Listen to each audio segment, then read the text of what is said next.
Creeping closer to the release of the NFL schedule. We don't know anything yet about the Bills' schedule officially.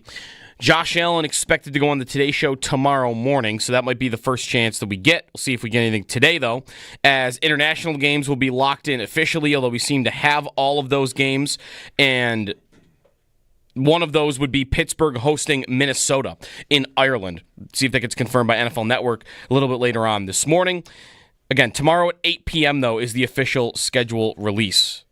Sticking with football for a moment, Gabe Davis visiting with the San Francisco 49ers on Monday. That's the first team that he's been reported to have interest in. Also, cornerback Asante Samuel Jr. will be visiting with the New Orleans Saints. In the NHL, last night, Carolina over Washington 5-2. Oilers shut out the Golden Knights 3-0. So Edmonton and Carolina both take 3-1 series leads. In the NBA, the Knicks, another comeback. They were down 14 in this one. They beat the Celtics by 8. The Celtics also losing Jason Tatum to a scary-looking injury. He could not put any weight on his right leg as he was being helped off the floor at the end. Knicks are up 3-1 in that series. The Timberwolves beat the Warriors to also go up 3-1 in theirs. That's your Paddock Chevrolet Sports Update. Paddock Chevrolet celebrating 90 years of being your hometown dealership.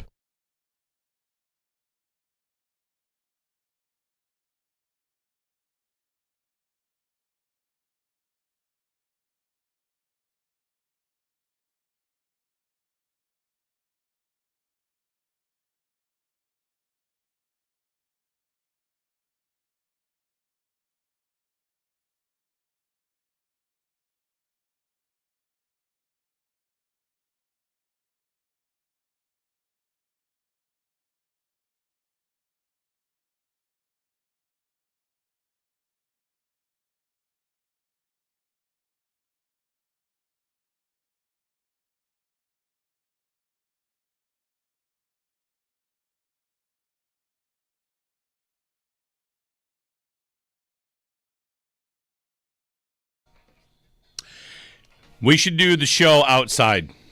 I know. We need to get some sort of veranda built or some sort of... balcony? Yeah.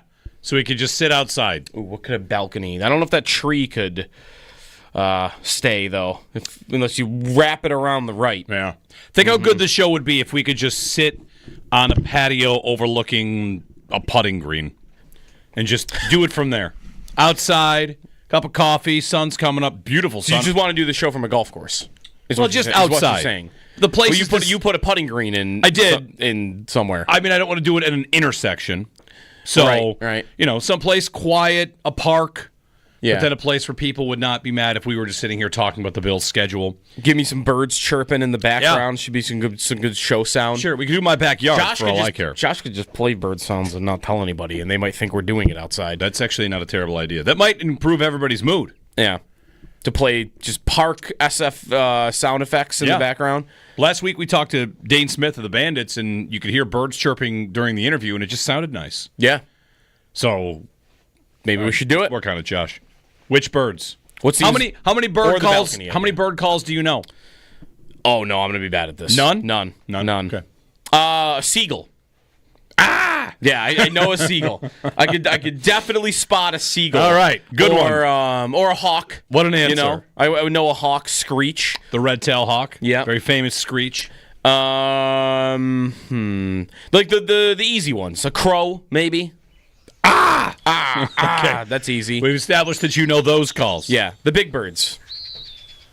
That, no idea. Is that a great? Is that a goldfinch?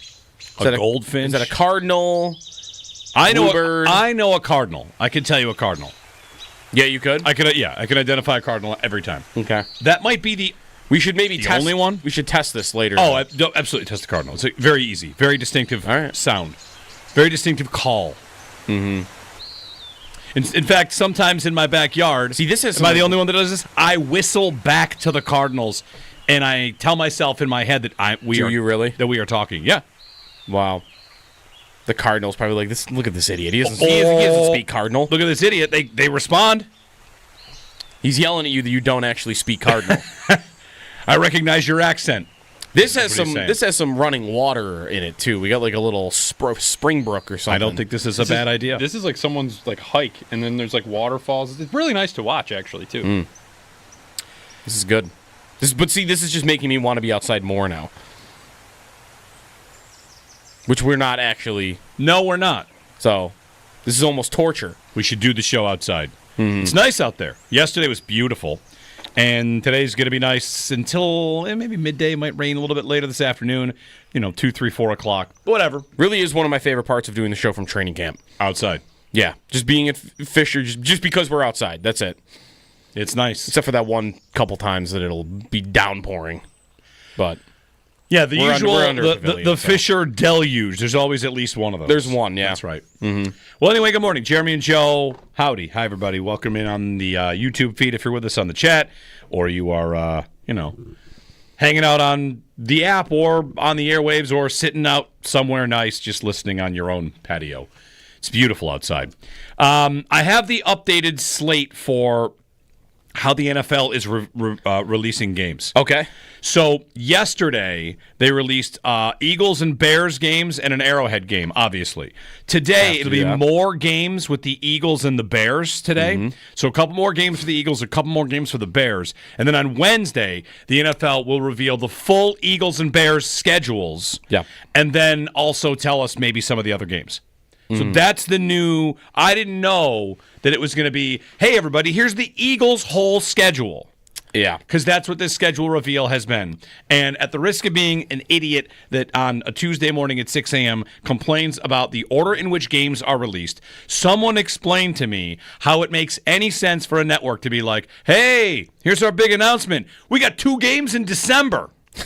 Because that's what Fox did. Week 13. Week 13 doubleheader on Fox.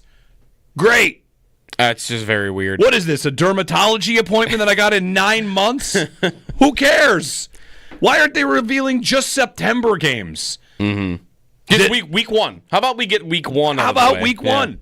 How about we get stupid with the NFL schedule and decide, you know what, we're only going to reveal the first month of the schedule, and month 2, that's going to be June.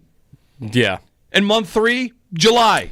I know people want to travel and there's plans to make and all that, but man, how many Bears games and how many Eagles games? 3 Eagles games and 2 Bears games, what we got. Yeah. Great. And the Bears games again are late. It's week 13 and week 16. The two Bears games. I that we hope know. it works. I hope they're good. I think they'll be good. The Bears? Yes. I think they'll be Yeah, good. they'll probably be good. The coach is pretty up. The coach is if that coach can't make it work with what they've got, then they're never going to win anything. Ever. That's Like, true. they finally got something going. Yeah. And then we know nothing about the Bills Nothing. at all. Other than like they won't play the Chiefs or the Eagles in week 1. That it doesn't appear We that know they're that. going to play overseas. I've seen the international schedule, and I think it's believable because it kind of lines up all the reporting on it. So I think they're not on. Well, they're not. We know they're not Christmas night or Black Friday, and they're not going to go international. Right. So Christmas Day. Locking Maybe in even not. more. It's not going to be Thanksgiving Day. Maybe they'll just have a. But if they're in one of these things, like I've got half of them already checked off, and we wouldn't think they're going to be in nothing like that, right? I mean, they might be in nothing. The biggest thing they might get might be some sort of Peacock exclusive game or something, in which, all right, that's just a Saturday. Or they just have a bunch of Sunday night football games. That's right. They could do and 4 o'clock games as well. Right. Yeah, we don't want to sound too spoiled that they're not getting like they're going to max out in all their primetime games. We think. I think. It'd be stunning if they did. It would. I agree. I am sitting here though, kind of feeling maybe not left out again. Like it's only round 1 of the reveal. We've got more coming today. But I've been preparing myself for these, whatever marquee events. We'll see if they come. Are you any closer to thinking what the opener is going to be, or are you still thinking it's going to be like Sunday night against Baltimore or Cincinnati? Josh, they tweeted it out yesterday, Josh didn't they? is on the Today Show on Wednesday. He's going on the Today Show on Wednesday. Yep. Which that is undoubtedly going to be. Well, I guess it could be the Peacock exclusive. It could be. Right? It could be. Or it could be the Sunday night opener, week 1. I don't really think it could be many other things, right? But it can't be. It could just be about movies And television. Yeah.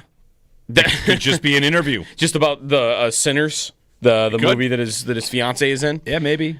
Yeah, I mean, I think he'll probably some announcement of a game will be involved. It's coming it's the morning of the schedule. He release. will. Like, it seems like it would be a coincidence. I've got some inside information. He will go on and announce an Eagles-Bears game is what he'll do. Here's when the Eagles play their next game, everybody. The Eagles.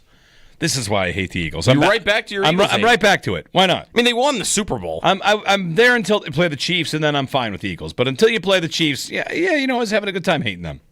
Mm-hmm. They do, of course, value and pay wide receivers at a great level, so I have to respect that game. Just, on principle. Yeah. They just pay everybody. I mean, if it's not one of those Sunday night games, I'm lost into knowing or thinking what their week one matchup is going to be. Last year, we thought it was going to be something really flashy, and it was Arizona at home. Right. That's right. Yep. And, I mean, if you go back in time, looking back on the Bills openers, aren't they, since Allen's been great, aren't they a lot of, isn't that kind of more rare? The game against Arizona being kind of just all right, it's just kind of a random team, 1 o'clock. What were the other openers? There's the Rams game. There's the Rams game is what I was thinking of. Jet. Okay, so the Jet game on Monday Night Football. Oh, okay. Yeah. Where he threw 3 picks and they lost. Okay, I guess it was just the 2 years in a row then. How far back do you think you can go remembering their openers? I'm done. That's it? 2? I think so. They 2021 opener? They lost it. Pittsburgh. Yep. Okay. Then you had back-to-back Jet openers before that. Yeah. One of them, they fall behind 16-0 and beat them 17-16. Yep. That game, I remember being these two teams, both quarterbacks took, small steps in their rookie seasons, and it's okay, who's going to get good? Right. The who's going to get good game. And I think the result ended up being correct. Is that the one where Allen threw 4 picks and they won? Because there was one of those games where they turned the ball over 4 times. As an opener?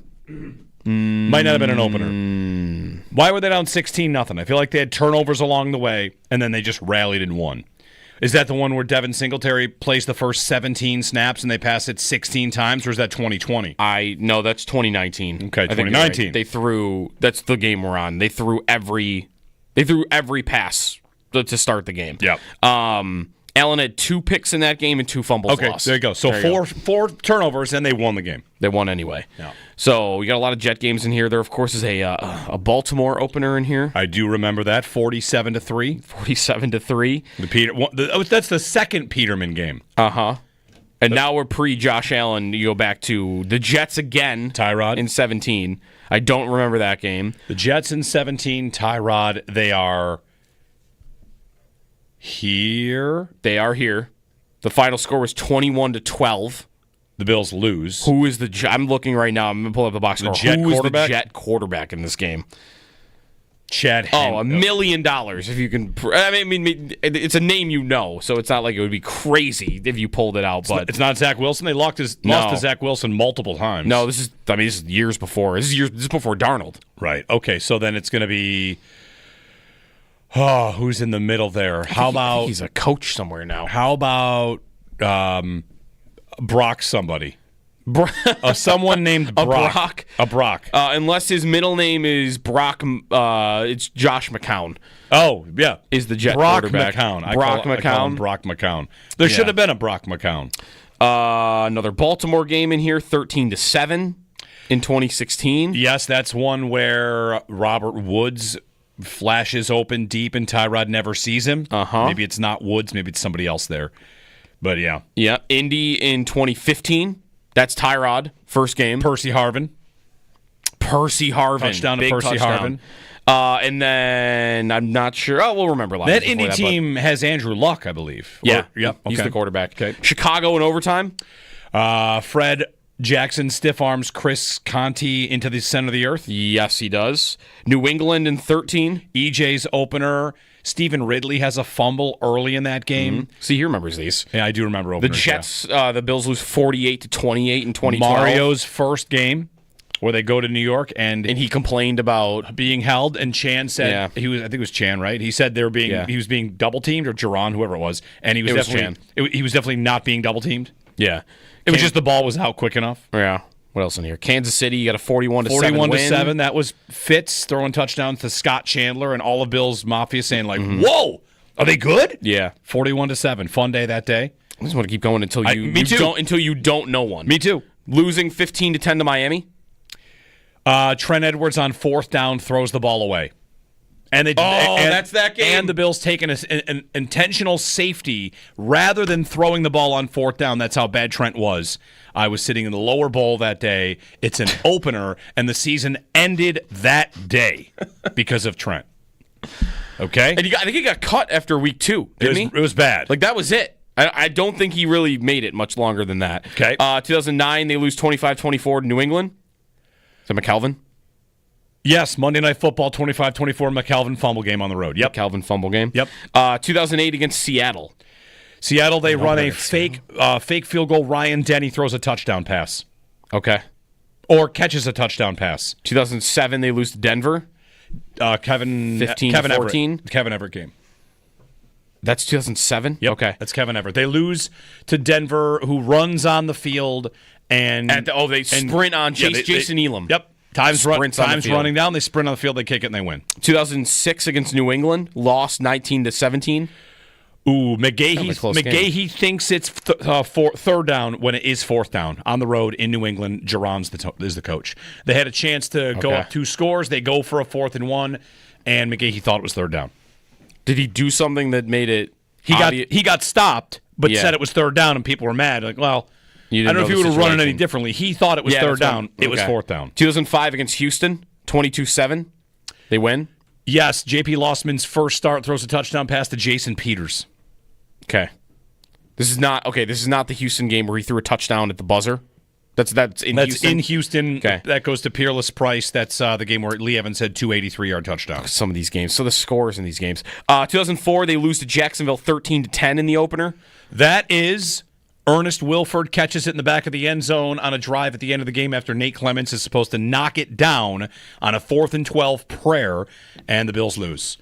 It's the last play of the game. They throw it up to Ernest Wilford, and he gets a touchdown. Correct. 2003 is a famous one, New England. They beat the Patriots. 31-0. Yeah. 31 with Sam Adams. Yeah. In pick 6. 2002, you got an overtime loss to the Jets. That is Drew Bledsoe's first game. Chad Morton returns 2 kicks for touchdowns, including the overtime touchdown return. So you have 2 return touchdowns by the Jets and openers in this exercise so far? Yes. Because we had that with the punt return touchdown. 2001 against New Orleans. That Sam Cowart hurts his ankle. The Bills have a lead at halftime, maybe, and then I think Aaron Brooks is the quarterback for the Saints. I'm gonna look. They lost 24-6. It was close at halftime. The Bills were supposed to be bad that year. They were year. up 6-0 at the half. Okay, and then they gave up 17 in the third quarter. Okay, Aaron Brooks to I don't know who else is in that game. Here's like the game Jeff log. Burris in that game or something. Aaron Brooks to Albert Connell. There you go. And Sam Cowart tears his Cam Achilles. Cleland and Ricky Williams. Maybe that might be right. Okay. And that's pretty much as far as I'm going to go. Other Bills fans are going to go further because that's when I moved here. Okay, so you don't have 2000 against Tennessee? I remember that being a primetime game after Music City Miracle. I know all about that. That's a Monday nighter here. Okay. And the Bills win, and Bills fans were like ready to rock, right? Yeah. But I didn't live here for that part. I moved here right before, or whatever, 2001. So my first game... Because you're a Giants fan before that. Pretty much. Okay, so you might remember 96 then, the Bills beating the Giants in overtime in week 1. Do not remember that. Okay, never mind. Do not remember that. All right, so we go back to the millennium. There you go. So I've got like a good 25 Bills openers in a row that I can remember. Yeah. Some fun openers in there. Yeah. Some. Memorable. It is funny how every one of those has some memorable element to it. It's one play. I've got something. I've got a coach did something stupid, or a player made a great play, but every game's going to have a play. Is last year going to be one of the more forgettable ones then? Because they won the game, and it was a fun game, but like what really happened in that game that like in 20 years you're going to remember? Jumped over Budda Baker. Okay, that's might the right be answer. That might be the play. He jumps over Budda Baker. That's the right answer. The Bills also kick the field goal of death and hold on to win. See, I don't remember the field goal of the death part, but now I do, now that you're reminding me of because that. it was 4th and 3. Yeah. And McDermott, I think, said if it was 4th and 2, they would have maybe gone for it, but 4th and 3, they kicked the field goal of death, and they survived. And there's a claim probably from Cardinals fans that there was pass interference in the last play of the game. Maybe. And Marvin Harrison Jr. caught one pass for 4 yards. That might be a memorable part of it. He played his first game. Well, it depends how good he becomes. That he played his first game ever against the Bills, and he did absolutely nothing. Nothing. In the entire game. Yep. All right. Openers. What will we add to the list? A Sunday night affair? This one will be the last opener, of course, at Highmark, and whether that's the Bengals or whoever that could be. I liked the thought Bulldog had yesterday about the last game of the season, that I'm good just having that be against the easiest team possible just so that it's a win. Just ensure that it's a win. So, I don't want Baltimore in the final game at the stadium, because I don't want them to, not to say they would have to lose to Baltimore, but I don't want them to get, beat by the Ravens in the final game of the season, of the stadium. That game's going to be about the stadium closing. So play New Orleans. I think in the final game of the stadium. The answer to what you want there is, you said you want an easy win and to close out and everybody feel good. So you want Miami. Yes, because they always beat Miami. Isn't that the right call? That's right. I mean, as much as they own the Dolphins, though, the Saints are going to be terrible. They do own the Dolphins. I have been, I don't want to say a Dolphins defender, but a Dolphins respecter, where I'm telling you, they've played the Bills tough, and I don't think they're pushovers. And this year, I feel like the Dolphins are not going to compete with the Bills. I just think it's different. It would be surprising. Yes, I mean they've had better teams that have been able to beat the Bills. Maybe they put it together on defense, but I just don't anticipate them having a very strong season. We'll see. Miami to close. I mean, we can do that. We got one more day of that, or maybe 2 more days of that. What's the one thing you want from the schedule? Give us a ring, 803-0550. What's one thing you want from the schedule? I think the one thing I want is the Sunday night home opener. Yeah. I want the Bills. I want Josh Allen's defend the MVP campaign and their next, run for the Super Bowl. Yeah, give me Sunday night spotlight game. I've got the Eagles starting on Thursday, the Chiefs on Friday. Give me the Bills on Sunday, and the Lions on Monday. Let's go ahead and say, the 4 teams that made it the longest last year. It wasn't the Lions. It was the Commanders. Mm-hmm. But whatever. Give me the Bills in a spot. If I could pick one thing from the schedule, I think it's Sunday Night Football opener. Okay. And you want specifically the Bengals? I don't. If you could be nitpicky, that I care about less. Okay. I want the season to open, and we're all in the lots tailgating on a beautiful September afternoon, watching the games all leading up to it, and then it's all right. Let's go. Next version of the Josh Allen Bills and Sean McDermott Bills with this new look defense that a lot of us are really excited about. Let's have it. And Sunday Night Football, the Mafia's ready. And whether that's Joe Burrow or whoever it is that comes in, that's right, what I it could want. be anybody. I think I want the Sunday night opener more than anything else on the schedule. I mean, I wanted the Ireland trip, and that is dead. Looks like like it's going to be Minnesota. Yeah, it looks like that's over. So I'm kind of thinking about road trips. You're talking about Charlotte yesterday for that. That's the other thing I want. Monday night football against Carolina is the other potential victory for all of us. And I was looking at some Charlotte weather yesterday, and I think I think the sweet spot might be November for that. All right. Give me the Carolina game, on a Monday night in November. Might be the number one thing that I'm selfishly hoping for from this schedule. And we'll all just head out to Tobacco Road and play golf for days. Yes. And then watch the Bills. Watch them pummel the Panthers after that. We'll see. They might not be the worst team in the league. 803-0550 to join us, and 1-888-550-2550. Buff and Dallas. Hey, Buff, what's up? Hey, guys. Would have been bad if we would have got the Eagles-Bills opener to start the season. Yeah, they could. The Raiders would have been crazy, Yeah, they couldn't do that because the Eagles are at home and the Bills are on the road in Philadelphia this season. But yeah, the Bills host the Eagles. Yeah. To do that, they would have had to change their formula of the Super Bowl champ opens the season at home. Yeah, which has happened every year since 2000. 2002. What was the most recent time it didn't happen? 2000. It was the 2012. It was the Ravens. Okay. The baseball reasoning. Yep. Which I guess that is why, like, I've got the one chart in front of me, and it's got, like, Baltimore will be on the road week 1. Cincinnati will be on the road week 1. I guess that is baseball related. Okay. Because their stadiums are so close to their baseball stadiums that they share parking lots and they can't really play at the same time. And as of now, the Orioles and the Reds, I believe, are playing in conflict with Sunday week 1. So unless those teams are playing, like, on Monday at home, then Baltimore and Cincinnati, which are two Bills opponents, would be on the road. Okay. The Reds schedule, I got to pull up the entire Reds schedule here because you're talking about not only, here we go, that Sunday, are they off on Monday or are they home on Monday too? That is a good question. It's September what? September 7th. September 7th, the Reds are home and they are off. Yeah, they are on the road for Monday. Okay, so they could be Monday. So the Bengals could open at home on Monday, which I don't think is likely. No, that's probably too good for Monday, week 1.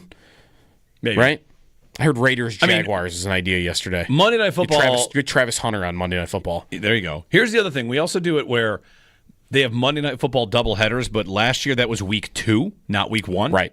So who knows? I think the year before also. Yeah, okay. The Bills. Oh, no, that was week 2. Never mind. I'm thinking about when the Bills were on Monday Night Football against Tennessee, and there was another game going on at the same time. Yeah. That was week 2. 803-0550 to join us, and 1-888-550-2550. Give us a ring. What's the one thing you want out of this schedule? We'll get more announcements coming your way today, and the international games will be confirmed. We know we've got the Chiefs on Christmas night. Who's excited to see Andy Reid and Travis Kelce dress as Santa again? Who's excited to have a game at Arrowhead on Christmas night? There they are. There they are, the Chiefs. Yesterday was an exercise in remembering the Chiefs and how we will never escape them no matter what we do. Just being on my television is an offense. Anyway, Christmas night, Broncos and Chiefs. Black Friday, Eagles and Bears. And opener, of course, Dallas and Philadelphia. Which I've got a stat on that. Stat of the day when we get back. You will not believe this stat about the Cowboys I'm about to give you. You will not believe this. Something about the Cowboys from last year. I'll say it again. You will not believe this. Next.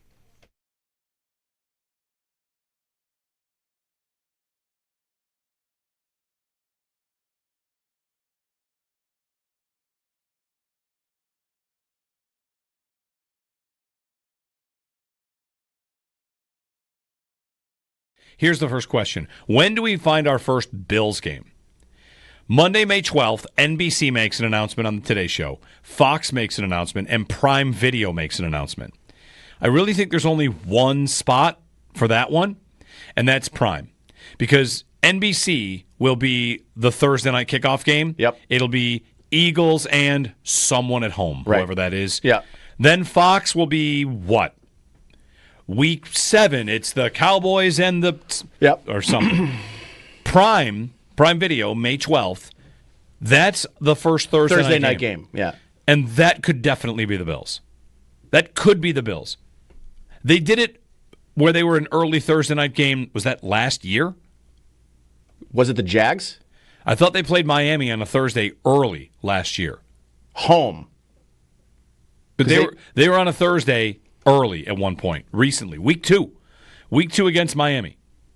Maybe that's 2 years ago they did that. Okay. It was in Miami. Yes. Yeah, because it wasn't here. That's right. Yes. So I think the earliest we can learn about a Bills game is Monday. Would be there. Yeah. And then on Prime. Yeah. Yeah. It was last year. It was. So that was home then. It was because they played early, they flipped. It was in Miami. The Bills open with the Cardinals. 34-28, they win that game. They go to Miami. Remember, they pick off Tua. Jamarcus Ingram had a pick 6. Yes. They win in Miami 31-10. They run all over the Dolphins. So, you know what? I'm taking it back. They're not opening on Prime. They're not opening on Thursday Night Football. They're not going to do it 2 years in a row. I don't think so. Yeah. That was last year. So those are the first 3. Maybe they throw a New England game in there early. That's right. They could. ESPN on Tuesday. We find out some of ESPN's schedule on Good Morning America. And then on CBS mornings, we find out some of CBS's. And on Netflix on Wednesday, May 14th, we find out some of Netflix. So the full schedule comes out at night, but we're going to have, 15 to 20% of it by the time that reveal actually comes out. I'm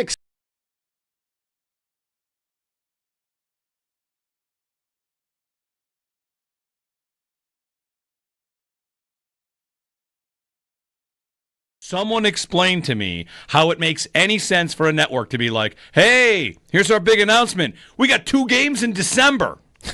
Because that's what Fox did. Week 13? Week 13 doubleheader on Fox. Great. That's just very weird. What is this, a dermatology appointment that I got in 9 months? Who cares? Why aren't they revealing just September games? Mm-hmm. Week 1. How about we get week 1 How out of the about way? week 1? How about we get stupid with the NFL schedule and decide, you know what, we're only going to reveal the first month of the schedule, and month 2, that's going to be June. Yeah. And month 3, July. I know people want to travel and there's plans to make and all that, but man, how many Bears games and how many Eagles games? 3 Eagles games and 2 Bears games is what we got. Yeah. Great. And the Bears games again are late. It's week 13 and week 16. The two Bears games. I hope it works. I hope they're good. I think they'll be good. The Bears? Yes. I think they'll be good. They'll probably be good. The coach is pretty up. The coach is if that coach can't make it work with what they've got, then they're never going to win anything. Ever. That's true. They finally got something going. Yeah. And then we know nothing about the Bills. Nothing At all. Other than they won't play the Chiefs or the Eagles in week 1. That it doesn't appear they're going to play overseas. I've seen the international schedule, and I think it's believable because it kind of lines up all the reporting on it. Mm-hmm. So I think they're not on. Well, they're not. We know they're not Christmas night or Black Friday, and they're not going to go international. Right. So Christmas Day, locking in even more. It's not going to be Thanksgiving Day. Maybe they'll just have a. But if they're in one of these things, I've got half of them already checked off, and we wouldn't think they're going to be in nothing like that, right? I mean, they might be in nothing. The biggest thing they might get might be some sort of Peacock exclusive game or something, in which, all right, that's just a Saturday. Or they just have a bunch of Sunday Night Football games. That's right. They could do and 4 o'clock games as well. Right.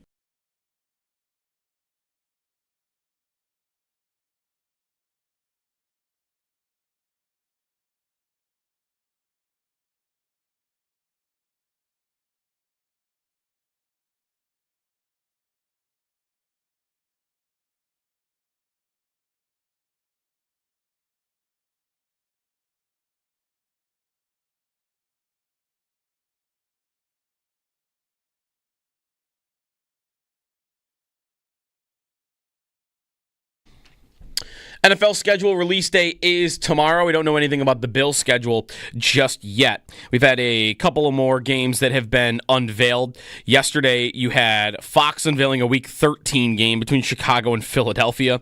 Also, Kansas City and Denver will be the Christmas night game on Amazon Prime. By the way, Josh Allen is expected to be on the Today Show tomorrow morning, so maybe we'll find out a Bills game then.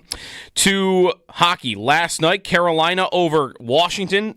The Hurricanes taking a 3-1 series lead. The Oilers also up 3-1 after taking a 3-0 victory in Game 4 over the Golden Knights. In the NBA, the Knicks are 1 game away from the conference finals. They beat the Celtics yesterday. Jason Tatum left the game late in the fourth quarter. The Celtics star had to be helped off the court and was escorted out in a wheelchair as he couldn't put any weight on his right leg.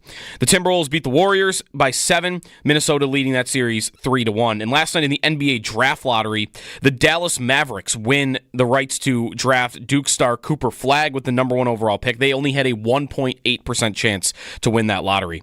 Those are your Paddock Chevrolet sports headlines. Paddock Chevrolet celebrating 90 years of being your hometown dealership.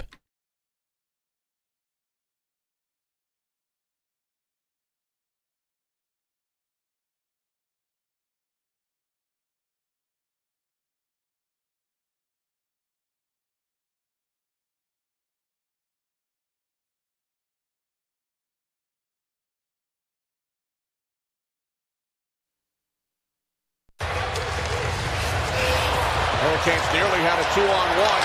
Now they have numbers. Here's Carrier with a shot. He scores! It's Walker who gives Carolina a 4-2 advantage. With 3. Just to bring out your scar tissue, Joe, the year Eric Stahl joins the Sabres front office is going to be the year that Carolina and Edmonton meet in the finals again. Final again, sorry. Right? Would you pick it right now? Carolina, Edmonton? Edmonton up 3-1 after last night's win. Carolina up 3-1. I did bet Carolina before the playoffs, so I would absolutely pick them to go. Yeah, I would probably pick Edmonton too.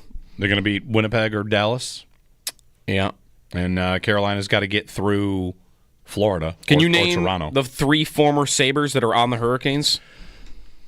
Can you name one? I'm going to get you this Dallas thing in a moment, but Yeah, we got a Cowboys the former fact Hurricane that's on the There are 3 former Sabres on the Hurricanes. Hurricanes. I wonder if you can even name one of them. Didn't they one all of them was combine the- for a goal at one point? Chad Ruedel. They all no. They one of them was the game's number 1 star last night with a goal and an assist. Not that goal. Marcus Johansson. It's actually a good guess. No. Taylor Hall, Right. Eric Robinson, who scored almost 20 goals this year or something. They traded for him from Columbus. For Like a 7th round pick. No, not conditional even. Wasn't seventh. wasn't it future considerations? And then they just let him go and scored 20 goals. He had a season. Maybe it wasn't 20. Okay. And then Dad had quite a thing about Will that Carrier? guy. Will Carrier is the other one that's on that team, yeah. Interesting. Yeah, Robinson had 14 goals this year. Sal at 7 to recap rookie camp and maybe some schedule talk as well. So here's the thing I had on the Cowboys for you. Cowboys-Eagles. They will play in week 1. The Eagles and Cowboys have played on Sunday Night Football. This feels like, I feel like I've seen this game a lot. The answer is you have. Mm-hmm. Last year was the first year the Eagles and Cowboys did not play in a standalone game on television since 2003. Wow. That's pretty wild. Yep. So 22 years? Yes. Of at least one Eagles-Cowboys in a standalone And window. so when they say standalone, they don't mean 425 on That's Fox, right. which is, I can imagine that. NFC East in that window, this is beyond that. This is like prime time. Yep. Okay. They have played That's crazy. on Sunday Night Football, the Eagles and the Cowboys, 14 of the last 16 years. Okay. Is it also possible that they had it slated for last year and it was flexed out? I suppose that's possible. Because it was a Cooper Rush game or something? It wasn't flexed out of a night game, though, but Eagles-Cowboys was Week 17 flexed out from 425 to 1. Okay. So it would have been last year, no matter what, would have been the first year that didn't happen. But First year since 2009 wow. that those two did not play in a standalone game. Mm-hmm. There you go. We see it a lot. Yes, we do. Eagles and Cowboys. So one other thing, little Bills note. Did you see the helmet at yesterday's Verizon announcement? Yes. The Bills had Verizon's a partner, 5G, something, blah, blah, blah, corporate deals at the new stadium. And as part of the announcement, there were 2 helmets on the table. Mm-hmm. And one of them was a blue Bills helmet with the city's skyline kind of embossed in Airbrushed. Sure, all right, yeah. That's what it like. Those airbrush shirts you get at the fair. Okay, That's what it looked like to me. Not Photoshop. Just it's actually it looks like those. I know exactly what you're talking about. A shirt at the fair. Okay, is the font at the fair the type of Buffalo authenticity that will have these uniforms? Mm-hmm. These Rivalries uniforms? I don't think that that's going to be like the Rivalries uniform, but it's a different helmet. It's a blue helmet, and people immediately kind of latched on to, look at this. Yeah. I saw that helmet, and my gut reaction was, ooh, I do not like that. I've never liked the blue on blue look for a helmet for the Bills. And then there's the cityscape down below, and I'm thinking, okay, not loving that part either. I guess I don't hate that part either. Well, one thing about that I think is interesting. Yeah. Of all the things that Buffalo is known for, how far down the list do you have to get before you get to the skyline? Right. 200th? It's pretty far down. It's not a thing. Yeah. So, I mean, whatever. I thought it was a cool helmet. It's for a press conference. It's a cool looking helmet for a press conference. I do not think that's the helmet. No, I don't. For the rivalries. In fact, I've talked to somebody yesterday that told me that is not the helmet. Yeah. So I'm pretty good authority that's not the helmet. But we'll see. I would be surprised though. It feels more like something that just somebody had laying around somewhere. Like, hey, this is like some artist or whoever did it. It's one of the 15. Gave it someone as a gift, and it was laying around. Let's put it on the table for the press conference. I don't know how it gets there, but when they do Josh's first scrimmage at the stadium, and he picks his new helmet that he's going to wear, the one that they've never had before, they have 15 on the table. Like, all right, Josh, which one today? Throw one on, get the buzz going. I do like that tradition of him wearing a funky helmet. Yeah, but anything with the cityscape. Yeah, it's not that I hate the city. It's just not, they wouldn't be the team to do that. Wouldn't enough teams do? New York would do that, right? Yes. How many other teams would do the cityscape? I mean, or like a famous building from like Seattle would do that, right? With the Space Needle. Maybe they wouldn't do the whole cityscape. They would just do like the Space Needle, maybe. But most of these conversations tend to sound like the NBA or the MLB's City Connect. Yes. And these rivalries uniforms, whenever they come out, are supposed to be about the rivalry. And I guess I don't know how you do that. Like, how do you incorporate the Bills and Dolphins into the Bills uniform or the Dolphins uniform? Right. I guess it's just in the AFC East, and all four of these teams will wear them against each other in the 3 years. But that is not something that's expected to come out in the next couple days. No. It's before the game happens. And I guess the first indicator of that is when the Bills and Dolphins maybe play, or the Bills and Patriots or whoever. Yeah. Are you with me, though, on like blue on blue for them? Not say they couldn't pull it off. I wonder what the jersey would look like that would make that look pretty good. I'm telling you right now. To me, it is absolutely red and white are far above blue for me. Okay. With their colors on the helmet. The one you showed me yesterday that was the Nickel City, which had brushed nickel helmets and nickel numbers, was the coolest jersey I've seen in a long time. Wow. I mean, I think it's great. Yeah? You're in on that? Sure. I did have somebody reaching out or tweeting us asking, are we is Nickel City even like the top two? Like we're the Queen City, but and then he also pointed out City of Good Neighbors, but you can't do that with the jersey. No, I don't think you can't be the Queen. Queen City is not number one because do you know how many Queen cities there are? Probably 1,000. 100. Yeah. Here are the Queen cities of the United States. Okay. According to Wikipedia. Okay. Is it just the second biggest city in every single state? There are 3 of them in Alabama. That seems unfair. There are Camden, Arkansas, Eureka, California, Denver, Colorado is Queen City of the Plains, Hazard, Kentucky, Bangor, Maine, Marquette, Michigan, Traverse City, Michigan. I mean, some of them are bigger. Buffalo, of course, has this. Cincinnati claims it. Charlotte claims it. Allentown, Pennsylvania claims it. I knew Charlotte claims it because they have that everywhere. In fact, I went to one of the Charlotte FC game. Their logo for Charlotte FC is like a queen's crown. Sure. Yeah. Burlington, Vermont, Seattle, Washington, all have some sort of claim to Queen City. Okay, so and I didn't even get to half of them. I've got 3 in Pennsylvania, Dickinson, North Dakota. Mm-hmm. So Nickel City. How many Nickel Cities are there? Probably not that many. Less than Queen City. That's I would probably think that's right. I just wonder with those if they're going to do something like that where they don't look like the Bills. I've got 3 of those, and the other 2 are in Canada. Okay. That's not that many. That's not that many. Greater Sudbury and Thompson, Manitoba. All right.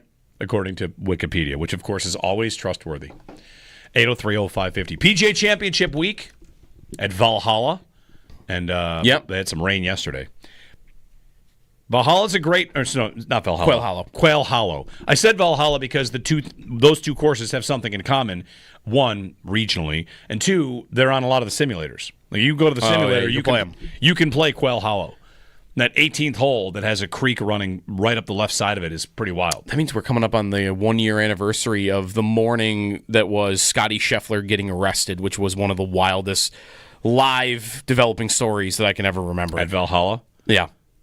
Him getting arrested, and then, like, is this real? And then the mugshot comes out, and he's going to make it to round 1. I wouldn't expect anything like that this year, but 803-0550. Rory dominates at Quail Hollow, leading many to wonder, can he get the second major, and can we start to watch for a Grand Slam this year, potentially?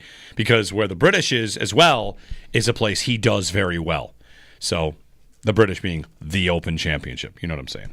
803-0550, Sal Capaccio, top of the hour on Bills rookie camp and some other things along the way, like the schedule. We'll get more details on the schedule this morning from some of the NFL's partners. That's the international games.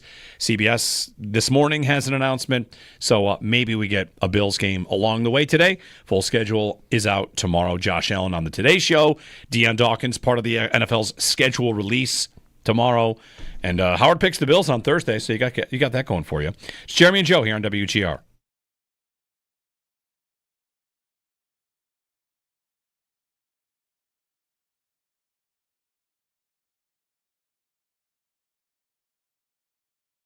So, Eric, it's one thing we see a little bit of these guys working out with the Bills and, getting their ultimate evaluations, how it was the first week.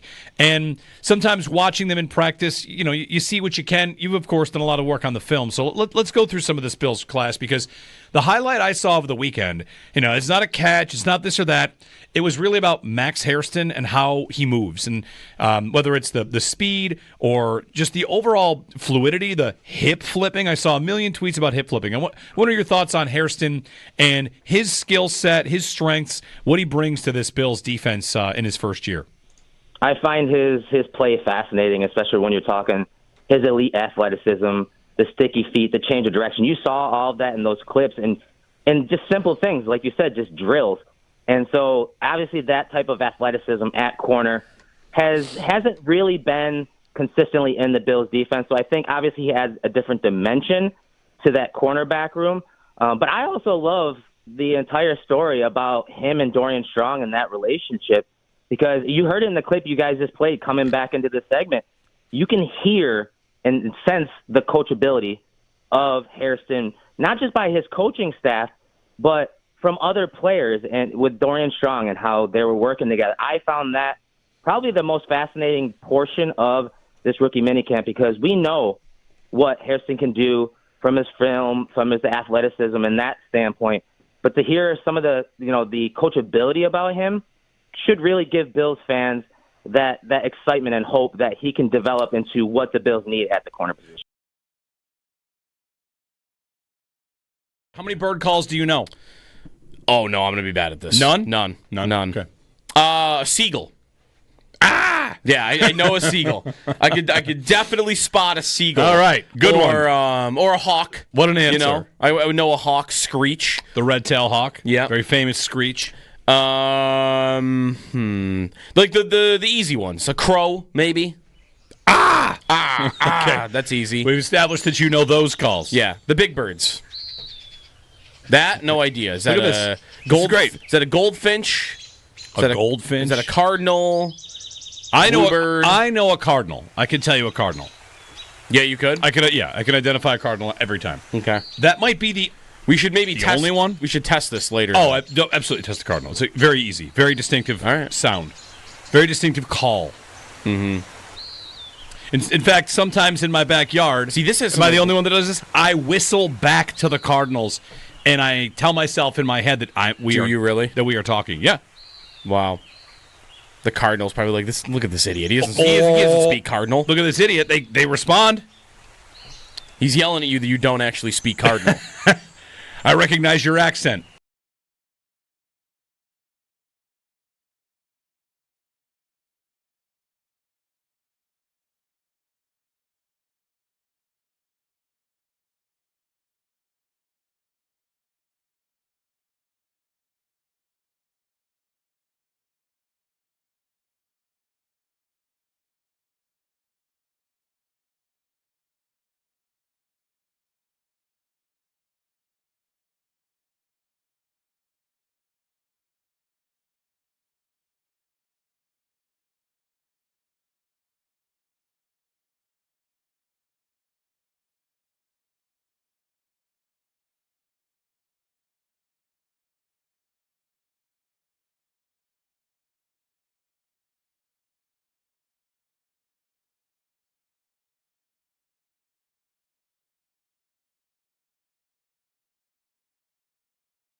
Name this bird call.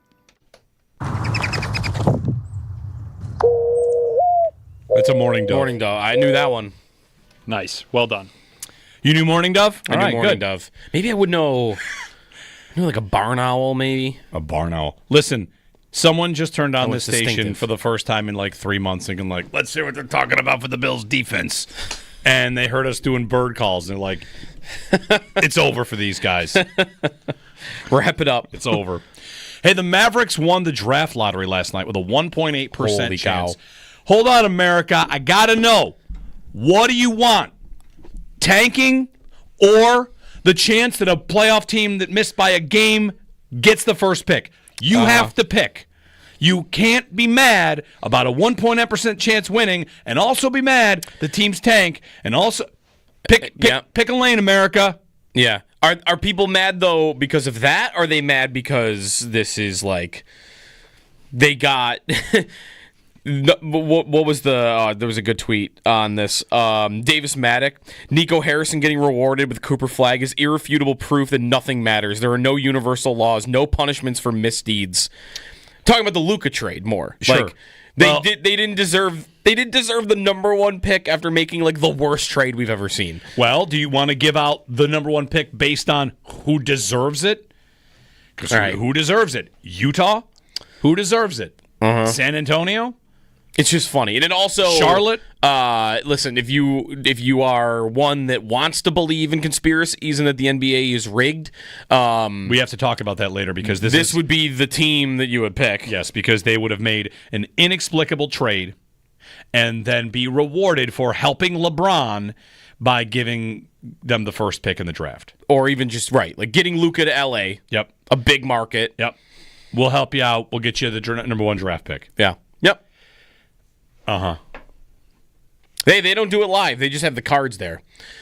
Did you hear maybe we'll play the clip later. Did you hear the Mavericks representative who was there when he was asked about winning the lottery? Was it Rolando Blackman?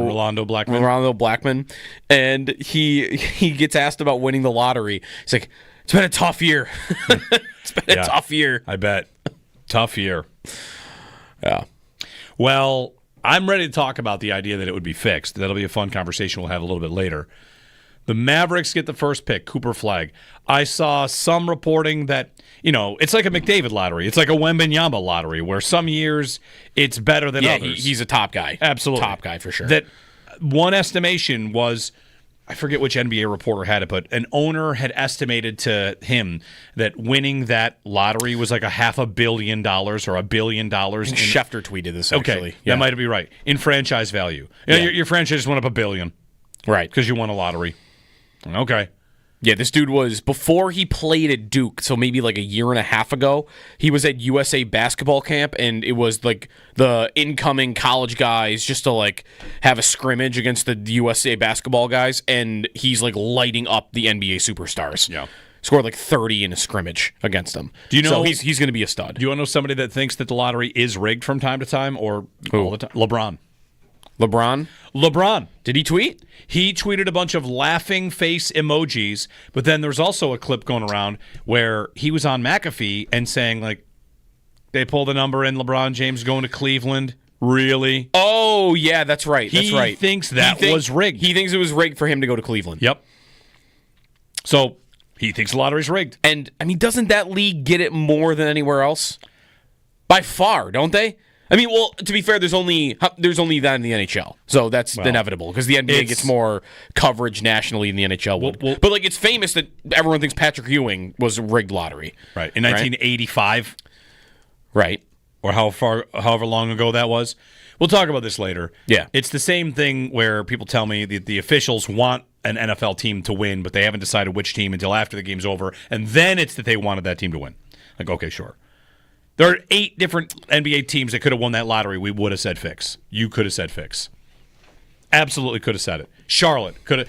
Prop up any floundering team. You would have said fix. Go to Dallas. Fix. Everywhere's a fix. Remember McDavid? How many different teams did we think were the fix? In fact, Edmonton's the only one we thought, well, it's definitely not fixed, which thereby means it was fixed. Fixed to make sure people think it's not fixed. Right. 3D chess, baby. Sal on the other side will get his thoughts on rookie camp and also how the schedule release has gone to this point. 803-0550, 1-888-550-2550. We have some international games, not confirmed, but pretty much everyone's lined up on what the international game slate will be. We'll go through that with Sal. No Bills. Looks like the Bills are staying stateside throughout the year. Maybe that sets them up for next season. Maybe Australia. Jeremy and Joe on WGR.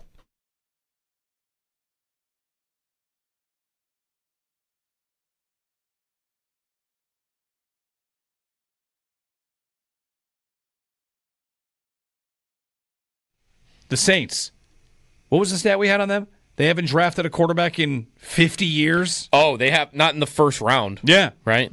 This was a year people thought they might, and they didn't. Actually, the last time they drafted a quarterback in round 1 was Archie Manning in 1971. Who? Archie Manning, I believe. Is interesting. Yeah. Because at CBS Sports, the headline is, could New Orleans lure Arch Manning to the draft? So they've drafted a punter in round 1 more recently than they've drafted a quarterback. That's a stat of the day for you. So here are the Saints.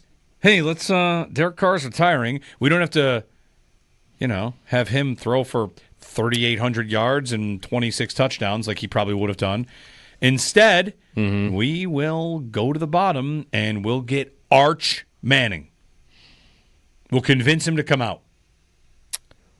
Archie will convince him to come out. Yeah. His grandfather. Yes. Will convince him to come out. Yes. Yeah. I like that a lot. And they're going to be terrible. The roster, even if they had Derek Carr, they were probably going to be terrible. Listen, right? If he doesn't come out, where one of the other top quarterbacks is coming out next year is LSU. Yeah. Like, hey, New Orleans, it is right here for you. Just sink like a stone. You've got rookie quarterback. You've got nobodies at quarterback. Sink like a stone, draft a quarterback for the first time in 50 years, and call it a day.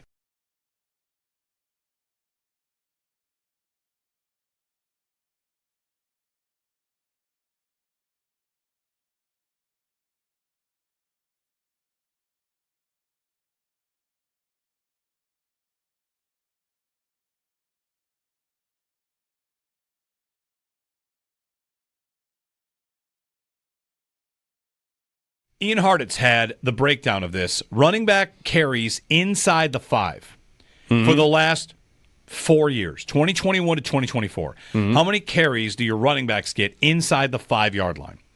And the reason I wanted to really look at this was because I think a thing, Joe, that you hear a lot about Cook is that regression is coming. Touchdown regression is coming. What do you have, 17?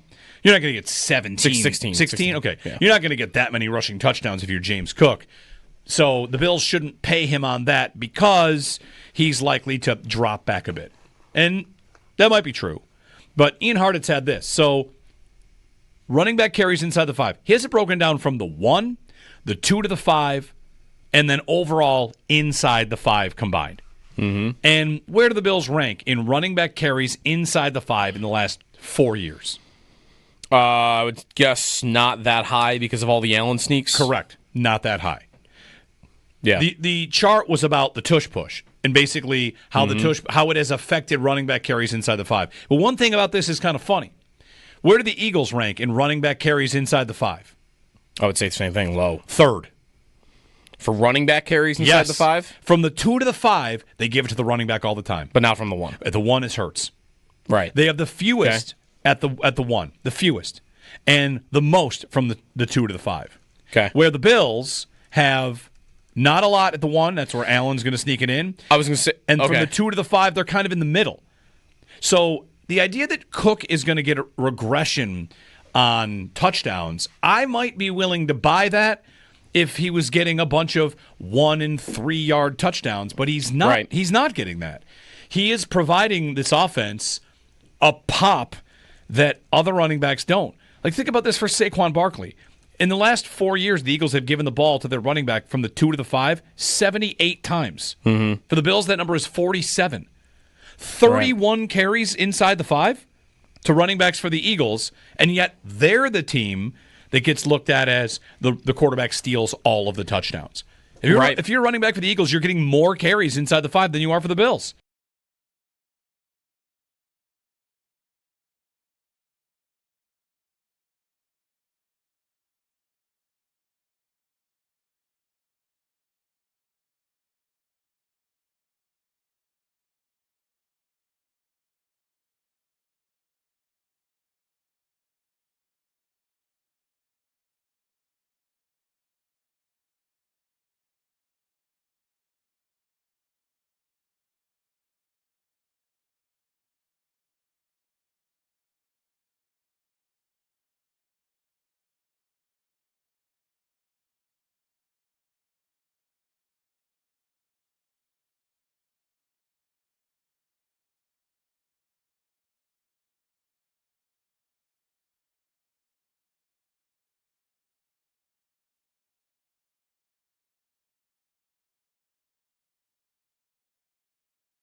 NFL schedule release day is tomorrow. We appear to have all of the international games at this point, none of which are expected to feature the Buffalo Bills. If you're hoping for that Ireland game, that's expected to be Steelers and Vikings in Week 4.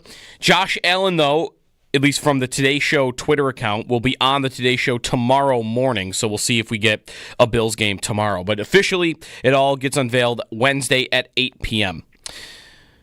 Other games that were released yesterday had the Christmas night game. Amazon Prime will have the Christmas night game. Netflix will have the 2 games earlier in that day. But the night game will be Kansas City and Denver on Christmas. To hockey. In the NHL playoffs last night, you had the Carolina Hurricanes winning over the Washington Capitals 5-2. They take a 3-2 series lead in that one. The other series that keeps going, Oilers 3-0 over the Golden Knights. Edmonton leading the series 3-1. In the NBA, big night. Knicks over the Celtics by 8. New York up 3-1. They're 1 game away from the conference finals. The Celtics also lose their star Jason Tatum to what looked like a non-contact leg injury. He could not put any weight on his right leg, and he was wheelchaired out of the arena last night. Game 4 between the Warriors and Timberwolves goes to Minnesota. Timberwolves lead the series 3-1. And in the NBA draft lottery, the Dallas Mavericks, with only a 1.8% chance, win the first overall pick and the rights to draft Duke star Cooper Flagg, moving all the way up. The Spurs moved up a long way to go to number 2 overall in the draft order. Coverage of the NFL schedule release on WGR presented by Window Nation, the perfect fit for your home and wallet. That's your Paddock Chevrolet Sports Update. Paddock Chevrolet celebrating 90 years of being your hometown dealership.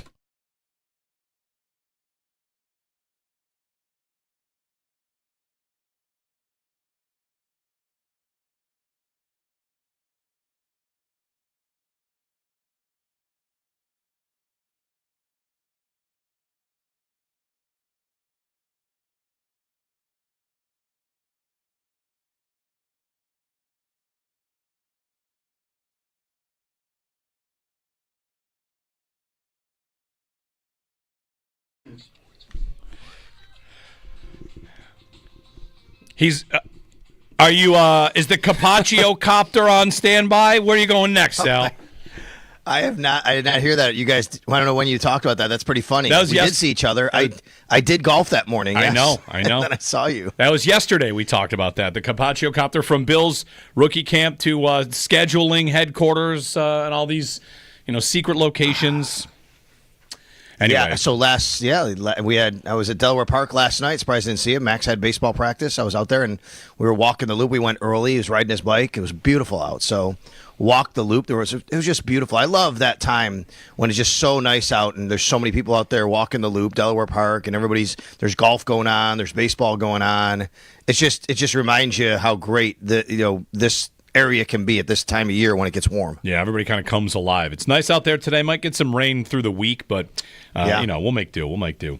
All right, Sal, so we've got rookie camp to kind of catch up on your thoughts on that, things you saw, things you heard, and also the schedule release. It's underway. We get more on the way today, and so far we've seen the kickoff game, the Black Friday game, and the Christmas night game. And, for Bills fans, and you might have been one of these people that thought the Bills would get one of these Black Friday, Christmas, Thanksgiving windows. Are you kind of leaning towards not getting anything because it's not Black Friday and it's not Christmas night? It would have to be Christmas 1 or 4, or Thanksgiving night is still available, I suppose. Are you thinking maybe it's trending toward avoiding a holiday? I think it is. Thanksgiving night is still intriguing to me. I have not heard anything on that or thought about it very much because I was pretty focused on Christmas night for quite a while. I think we were on together maybe a couple days ago. I think I might even text you and said the latest I'd heard is they will not play on Christmas. And then it came out that they're not on Christmas night, so I'm thinking it won't be at all on Christmas. I don't know, but it just seems to me like that's not going to be the case. I had heard that it was trending towards not playing on Christmas, and then we got the word that it's not Christmas night, so I think that's the case. However, let's remember, the NFL does have that Saturday block of games Christmas weekend, we know now. They announced yesterday that Prime is going to choose from. One thing I want to dispel for everybody here. So, Josh Allen's going on the Today Show tomorrow, right?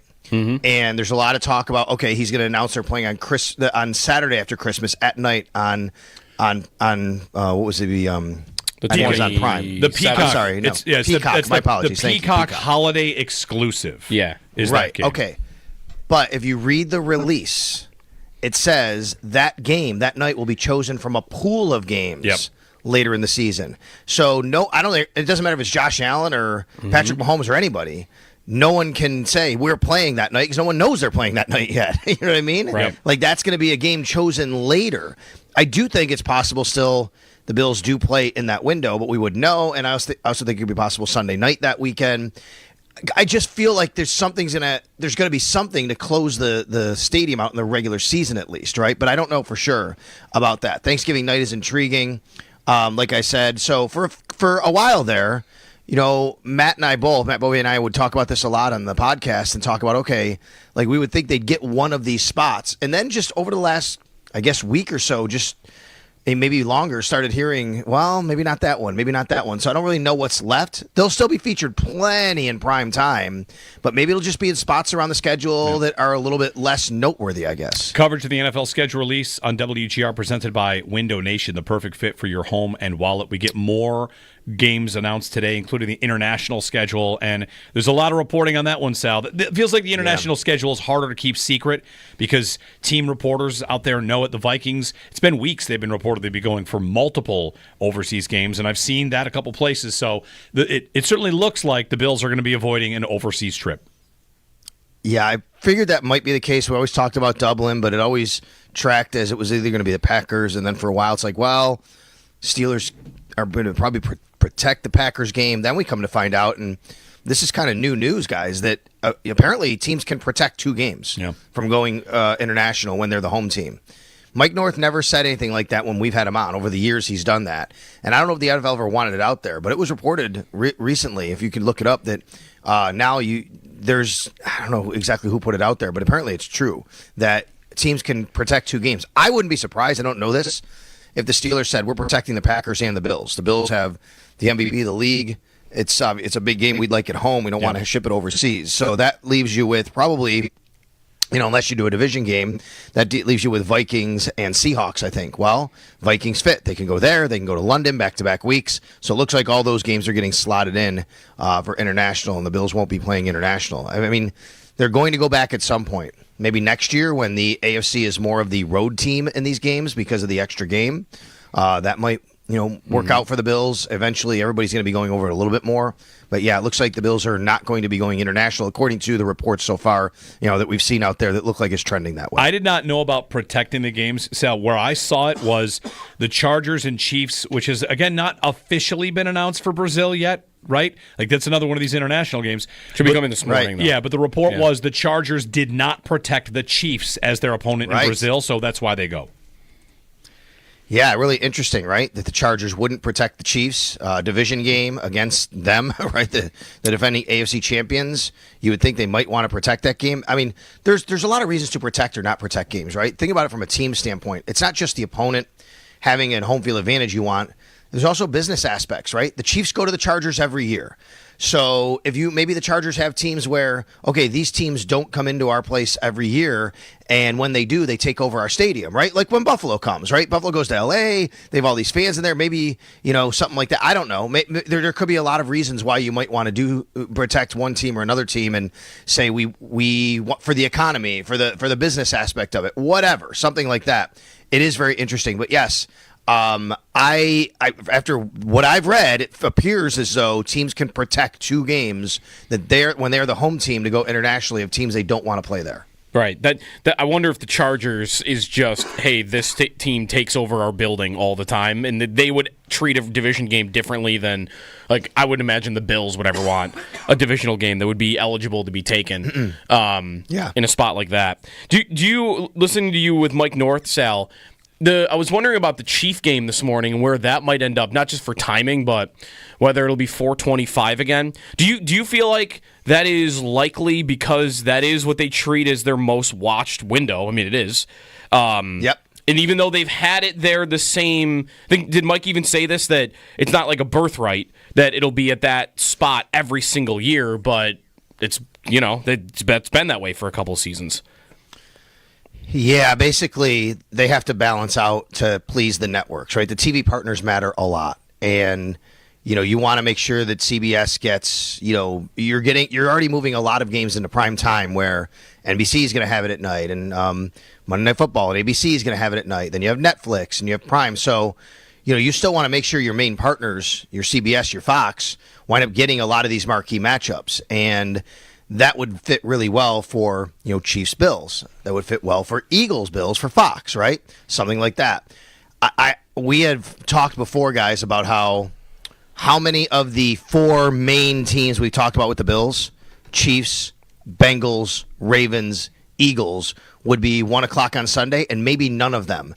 But that doesn't mean prime time. That 4:25 window is the most watched window of the week on these networks. So that to them is considered really prime territory, even though it's not prime time actual when it comes to the clock. So I would expect to get several of those games in that window. It's not, like you said, a birthright. You could put Chiefs Bills on a Sunday night. You could put it on a Monday night. There's no doubt about that. But the league, if they're going to be taking some of these other games off these networks and putting them on these night games, you're going to still throw them some pretty hefty bones to give them some of these bigger games. So I'm guessing out of those four teams coming to Buffalo, you're going to get quite a few of those 4:25 games. I wouldn't still doubt a primetime game. It's funny. If you go back 2 years ago, one thing I've been thinking about, who would have thought the Bills 2 years ago would have been playing both the Broncos and the Buccaneers in prime time, right? Remember that when they did that at home? Yeah. And you think, man, why did they do that? Why did they put those games in prime time? And the Bills played them at that time. And then I think about Mike North saying, look, years ago, you'd have to pair the Bills up with an anchor team, a team that everybody's going to go watch. So, okay, you want to throw the Bills a bone and their fans a bone, you put them on prime time. Now it's reversed. Guys, I wouldn't be surprised if we see a team on the schedule that isn't a marquee matchup, quote unquote, but they're a primetime game because they're like, hey, we're going to put them against the Bills because that will get the country to watch that team because the Bills are the anchor we're putting them against, just like it used to be the other way around. Are we about to say the same thing? We're all speaking it into existence, Sal. It's the totally selfish schedule ask. Bills at Carolina on a Monday night in October, November for the golfing trip, and then the Bills and Panthers in the Monday night window. Come on, I love it. I wouldn't be stunned. To get something like that. I mean, the Panthers had a few nice moments. They have a young quarterback that can be exciting. Started to come on last year, right? Mm-hmm. There's reasons, and you're gonna put them at some point. They're probably gonna play a primetime game, I would think. I mean, you don't have to. It's not the rule anymore. But that would make sense. You put it in a game like that. Ooh, I think I forgot that. That's not a rule anymore. That everybody has to have a primetime game? I don't think so. No, I don't believe so. No.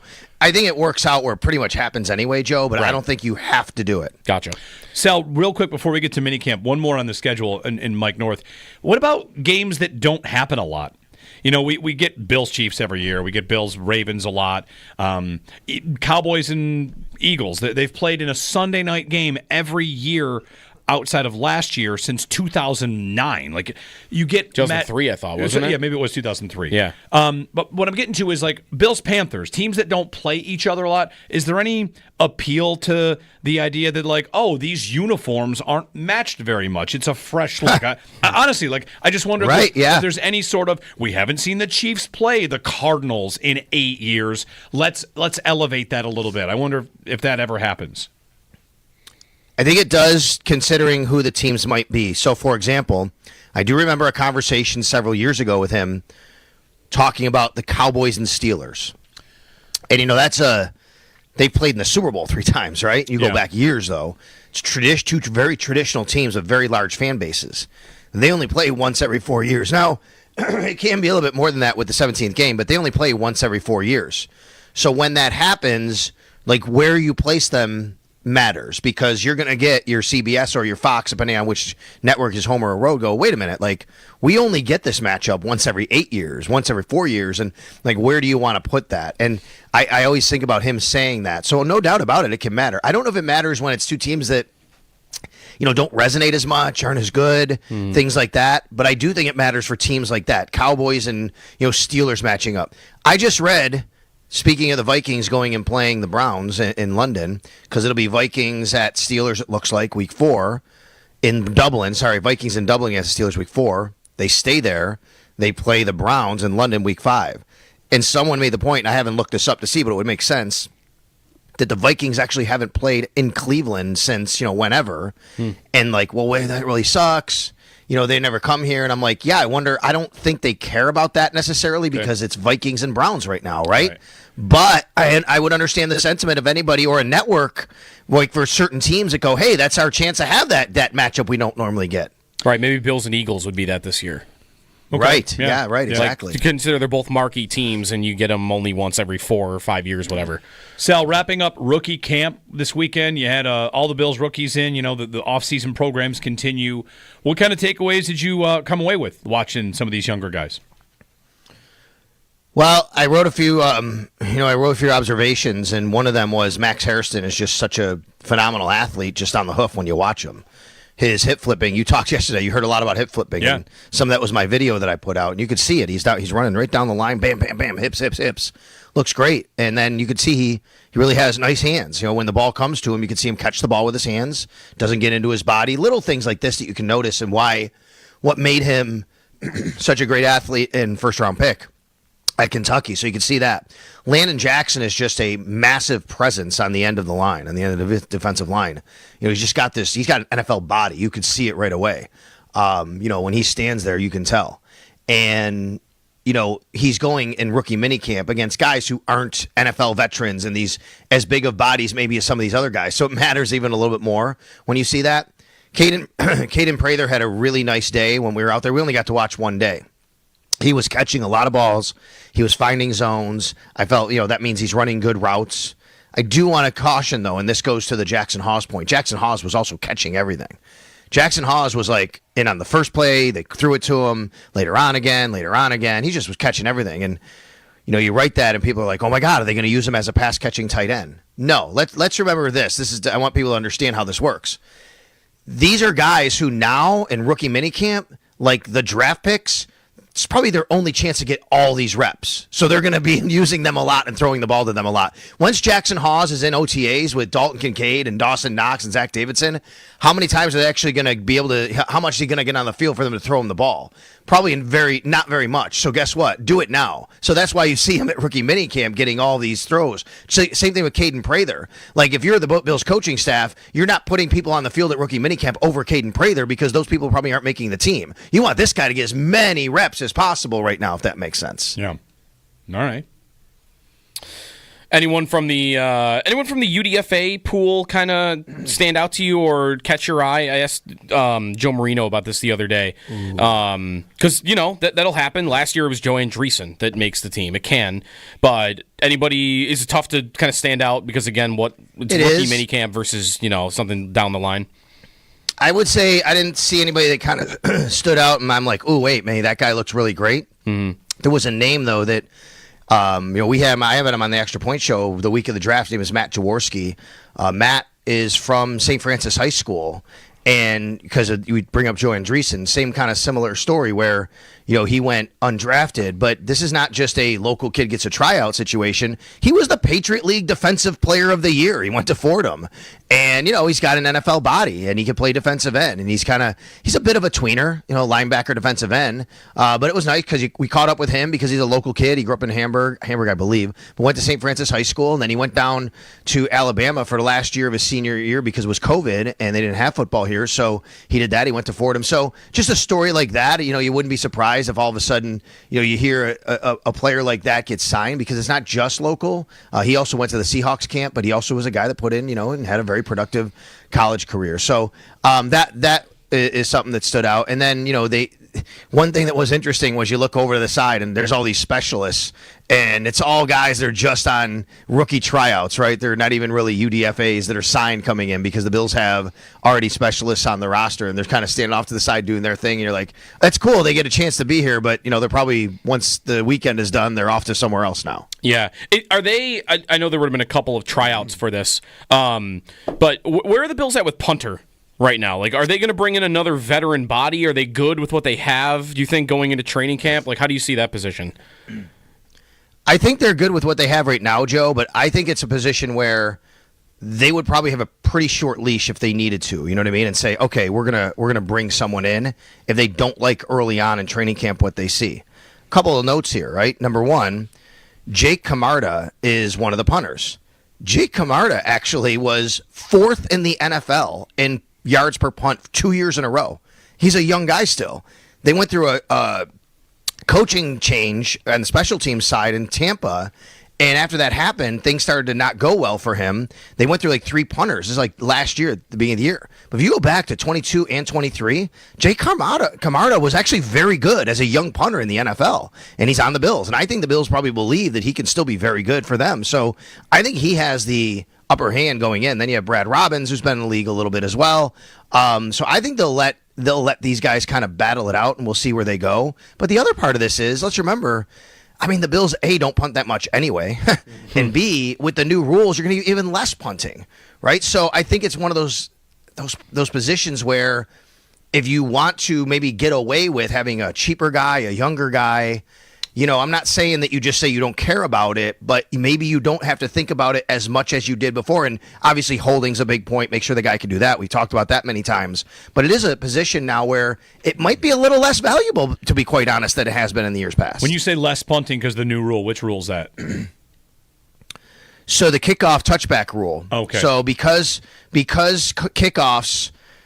So last year, if you go to the last year's rule, the touchback, you go, no, guys, you took it out to the 30-yard line, right? Mm-hmm. One of the impacts of the rule, punting was down last year because teams don't have to go as far to get to midfield, right. And okay. they're not punting as much. They're either going forward or they're kicking long field goals. Well, now, because you're moving up even further, that's going to take away even more punting. Yep. Okay. Because the field position effect, basically, is what you're saying. Makes sense. 100%.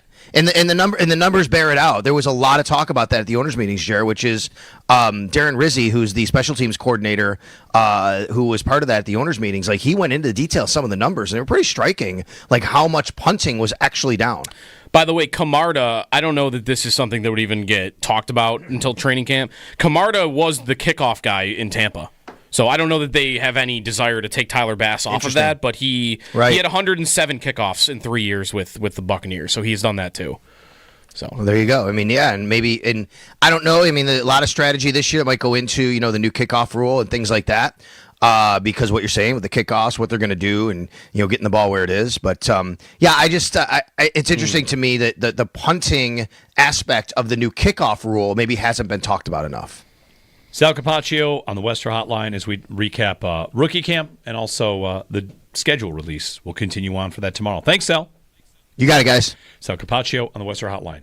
When we return, I got 2 football questions for you about unexpected outcomes of a season. And what I mean is this year's Washington, this year's Jacksonville, right? The Jags were horrible, and I don't know if anybody expected that. And the Commanders went to the NFC Championship game. So it's one of the beautiful things about the NFL is there's the belief that it can go great. Everything can turn around for you. And I think the league is already leaning heavy on one team being this year's Commanders. We'll get to that, your phone calls as well, your wish list, the selfish, whatever you want. Be as selfish as you want. One thing you want to see on the Bills' schedule in the final year at Highmark Stadium. 803-0550, wide open phone lines. Let's chat about it. Join us here on the phones, Jeremy and Joe on WGR.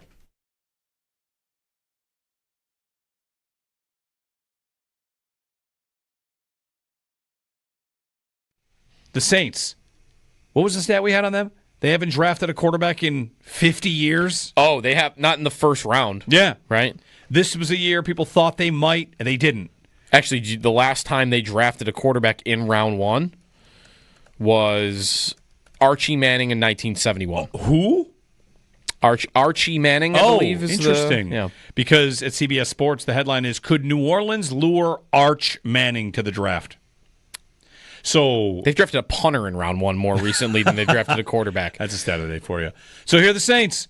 Hey, let's Derek Carr's retiring. We don't have to, have him throw for 3,800 yards and 26 touchdowns like he probably would have done. Instead, we will go to the bottom and we'll get Arch Manning. We'll convince him to come out. Archie will convince him to come out. Yeah. His grandfather. Yes. Will convince him to come out. Yes. Yeah. I like that a lot. And they're going to be terrible. The roster, even if they had Derek Carr, they were probably going to be terrible. Listen, right? If he doesn't come out, one of the other top quarterbacks is coming out next year is LSU. Yeah. Like, hey, New Orleans, it is right here for you. Just sink like a stone. You've got rookie quarterback. You've got nobodies at quarterback. Sink like a stone, draft a quarterback for the first time in 50 years, and call it a day.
Schedule release day in the NFL is tomorrow. Nothing on any Bills games yet. We learned last night that the Amazon Prime Christmas night game is going to be the Chiefs and the Broncos. Also, a Fox game in Week 13 was announced between the Bears and the Eagles, so slowly getting a couple of games here and there. International games expected to be confirmed this morning by the NFL. Gabe Davis visiting with the San Francisco 49ers. That's the first team that showed interest in him since He was released by the Jacksonville Jaguars. Carolina Hurricanes winning over Washington, Edmonton over Vegas. Both of those teams taking 3-1 series leads last night. In the NBA, the Knicks over the Celtics by 8 to take a 3-1 series lead over Boston. Also, the Celtics lost star Jason Tatum to what looked like a season-ending injury, but we'll see. It was non-contact, couldn't put any weight on his right leg. Timberwolves beat the Warriors by 7, Minnesota up 3-1 in their series. Those are your Paddock Chevrolet sports headlines. Paddock Chevrolet celebrating 90 years of being your hometown dealership.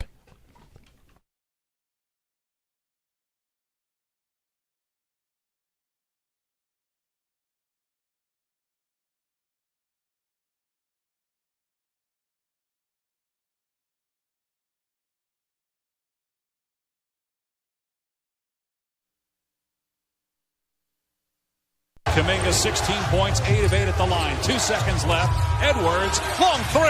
And Anthony Edwards beats the buzzer with a triple. Injury is a big story of the NBA playoffs. Tatum, add him to Curry. Yeah. The Cavs. Edwards is amazing, though. Someone is going to really become like another level of star this playoffs. Jalen Brunson or Anthony Edwards. Yeah, or like whoever wins the title. Could be Halliburton from Indiana. Yep. I mean, really, if the Celtics go down here without Tatum, the only guy who's won that's left is Jokic. Right. Anybody else would be new, I think. Jeremy and Joe, good morning. Happy Tuesday. Schedule release. We're getting more stuff on the way today. More Eagles games. That's what I'm told. We're just going to find out the entire Eagles schedule. That's the plan. If we find out where the Bills-Eagles game is, then I'm good with that. That's fair. CBS. That'd be funny if that's the game Josh unveils yesterday in the Today Show. Week 2, Sunday night Bills and Eagles. What's on the way today? The international games, which we kind of already know. The Bills are not playing one of those. Right. And we know, I don't think CBS is till tomorrow morning. Netflix is tomorrow. Yeah, and Netflix, I assume, will just tweet out what they have again. Yeah, probably. And that's pretty much it. So here's my question for you. One of the things these networks try to do is, go big markets, exciting teams, exciting players. The Bears already finding out they're going to be in a big doubleheader and Black Friday. The league is going to be thirsty for the Bears to be good because they've never been good, right? Almost never. They've never been interesting. That's right. They've had a couple of good seasons, but the teams have always just been like Trubisky made a playoff game. That's right. That's right. And Jay Cutler made an NFC Championship game. He didn't play in it though, right? Maybe not. Okay. Yeah. Caleb Haney. They lose to the Saints. Maybe he gets hurt early on, but yeah, that's right. So I think that's right. They made a Super Bowl with Rex Grossman, the Bears, but it's been. But even all those teams are like. Wow. Right, Rex Grossman made it. It's like the joke of the Super Bowl teams that have made it. Right. And the league would love Chicago to be a team like the Rams, the Bills, Chiefs, Eagles, right? To be not only successful, but interesting and exciting. And the hiring of Ben Johnson there, I don't know if it's going to turn around in year one. I do think they'll be good. They are going to get 6 primetime games. I mean, they're getting Black Friday. They're going to get standalones. And I guess they often are a team that gets more than they should in the first place. Would you bet on Ben Johnson making that work? Because I would. Don't we see right now an era of the NFL where the great offensive minds, they make it work with a quarterback that can play? You can't be terrible, but can you play? If you can play, can you be Purdy? Can you be Tua? Can you be? I don't know. There's 4 or 5. Whether that's is it only Tua and Purdy, or are there a couple more here? Goff. I'm up to 3, and he did it with Goff. Goff's not thought to be a great quarterback, but he can do the job. All those guys, though, what I'll be very curious to see is what is he going to have Caleb Williams playing like? Because those 3 guys that you just mentioned, those are all quick processors. On schedule, quick processors. Like, they're not going out of structure all that often. They can make the throws, but they're not really ever doing much above that. And what I've got in Caleb Williams is a dude that led the NFL in sacks with 68. And as the game was winding down on, what day was it? Was it Thanksgiving? Yep. Against the Lions. And the clock is ticking, and his coach got fired for this. He doesn't know what's on the clock. He doesn't recognize the game situation at all. And he is super talented and athletic, and his arm is incredible. But I question if that dude has it between the ears. But can Ben Johnson get him to kind of be better at all of that? I mean, I can't believe he'll have the same amount of sacks that he did. Right. But if he goes from 68 to 58, like, you're still taking too many sacks, buddy. Well, if he builds the Lions offense, which is going to be, commitment to running the ball in big spots. Play action. They did not get their extra running back like their Gibbs to Montgomery. They have DeAndre Swift and then Roshan Johnson still. Okay, right. So the running back position, we'll see. But their receivers are set. Their defense is better. Yep. You're going to see a lot of the Bears. And last year was supposed to pop it. Matt Eberflus. Okay, whatever. Right. It was amazing they ever went into the season with him in the first place. Yes, right. It becomes, the 11th time in 11 years a top 3 quarterback sees his coach fired after 1 year. So yep. The Bears will be a trendy pick to get more attention and to be this year's Commanders. Who's going to fall apart like Jacksonville just did? Who falls apart next? Is it Miami? That isn't obvious because everyone would expect New Orleans to fall apart. Yeah, but Jacksonville is not supposed to be picking 5th. Miami's a good candidate. I mean, Doug Peterson, he gets fired. It goes south. The GM, they do a total house cleaning. And that's a team that had been competitive, moving to pick 5th. They trade up to 2. Yeah. And fire their GM, fire their coach, full-on overhaul. So what team is next up for the Jacksonville, which is it's never been more over. It's time to redo this. Yeah. You have any other candidate besides Miami? What about San Francisco? Or is the coach too good? Coach is too good. The roster's starting to dwindle a little bit. And listen, even though that coach is a very good coach, he has had how many 5-win seasons has he had? 3? Yeah. It happens. It does happen to him when his roster breaks apart, and that's been before. It's been because of injury. Now it might just be because they can't pay everybody. One thing about the Niners, though. They are starting to do this new thing. Again, we talk about roster building and certain ways to do it. The Niners have done this now. The Rams have done this, and the Jaguars are talked about this way as well. They are going to be a team that says goodbye and drafts a lot of pieces. The Rams got this reputation of bleep them picks. Meanwhile, they had the most drafted players on their team. They traded firsts and seconds for established stars, and they drafted later in the draft and hit on picks and drafted well. And I think the Niners, again, as all these teams kind of adjust to salary cap life, and we got good and everyone got paid, what are we going to do? Say goodbye to these 5 players, draft 10 players in a given draft year. And the Niners have done that this year. They haven't. Again, you might not have high expectations for 6th and 7th round picks, but this year they came away with 1, 2, 2 3s, 2 4s, 2 5s, 3 7s. The draft class is huge. Okay. The Bills went in with 10 picks. They come out with 9, and we think that's probably a big number for the Bills. Here are the Niners coming out with 1, 2, 3, 4, 5, 6, 7, 11 draft picks.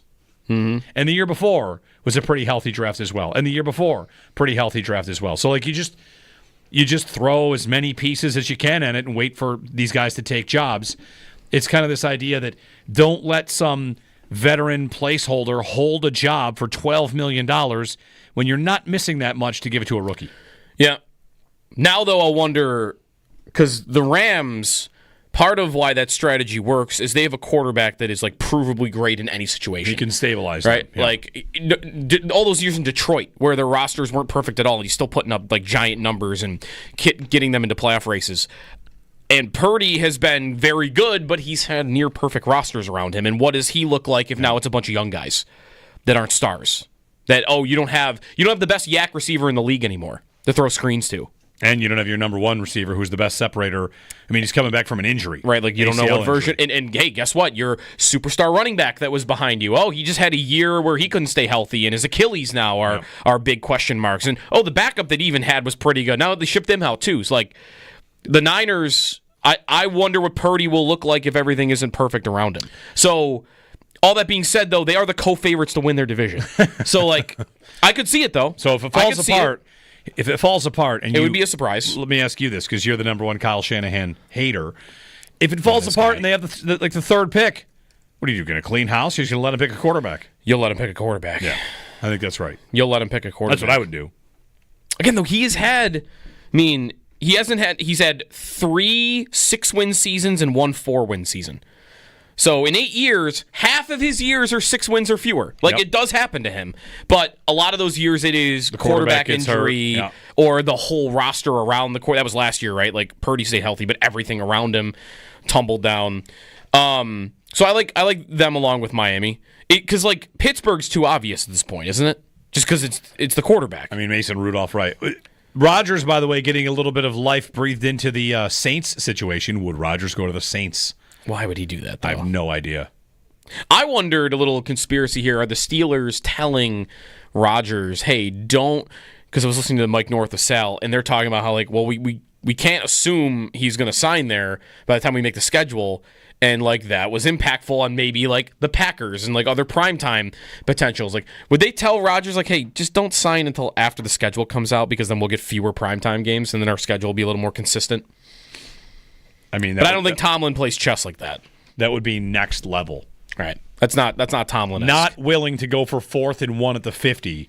Willing to tell a quarterback to not sign. Yeah. Yeah, maybe. Conspiracies. We got to get to conspiracy talk with this Mavericks lottery win.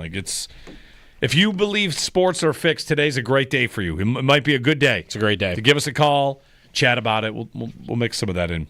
All right. Ride for Roswell coming up. Let me tell you about that. You can join our team for the Ride for Roswell. Saturday, June 28th, we'll be riding with Bulldog, and I'll be involved too, and Jeremy. So once you pick your team, you'll get your email. Then you can pick up your team T-shirt and water bottle, and that'll be at Tom's Pro Bikes on Walden Avenue in Lancaster. And if you're not riding with us, you can still support the cause, donating to our team. You can help us reach our goal of $10,000 before the ride. Visit WGR550.com for details.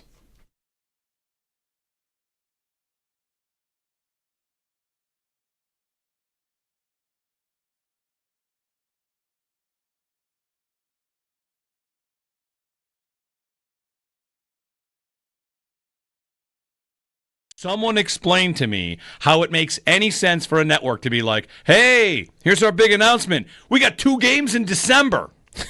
Because that's what Fox did. Week 13? Week 13 doubleheader on Fox. Great. That's just very weird. What is this, a dermatology appointment that I got in 9 months? Who cares? Why aren't they revealing just September games? Mm-hmm. Get week 1. How about we get week 1 out of the way? How about week 1? How about we get stupid with the NFL schedule and decide, you know what, we're only going to reveal the first month of the schedule, and month 2, that's going to be June. Yeah. And month 3, July. I know people want to travel, and there's plans to make and all that, but, man, how many Bears games and how many Eagles games? 3 Eagles games and 2 Bears games is what we got. Yeah. Great. And the Bears games, again, are late. It's week 13 and week 16. The two Bears games. I hope it works. I hope they're good. I think they'll be good. The Bears? Yes. I think they'll be good. Yeah, they'll probably be good. The coach is pretty up. The coach is, if that coach can't make it work with what they've got, then they're never going to win anything. Ever. That's true. They finally got something going. Yeah. And then we know nothing about the Bills. Nothing. At all. Other than, they won't play the Chiefs or the Eagles in week 1. That it doesn't appear they're going to play overseas. I've seen the international schedule, and I think it's believable because it kind of lines up all the reporting on it. Mm-hmm. So I think they're not on. Well, they're not. We know they're not Christmas night or Black Friday, and they're not going to go international. Right. So Christmas Day, locking maybe in even not. More. It's not going to be Thanksgiving Day. Maybe they'll just have a. But if they're in one of these things, I've got half of them already checked off. And we wouldn't think they're going to be in nothing like that, right? I mean, they might be in nothing. The biggest thing they might get might be some sort of Peacock exclusive game or something, in which, all right, that's just a Saturday. Or they just have a bunch of Sunday Night Football games. That's right. They could do, and 4 o'clock games as well. Right.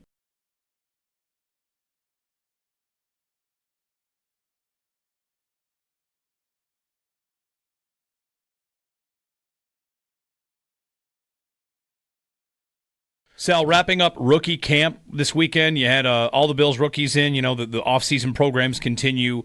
What kind of takeaways did you come away with watching some of these younger guys?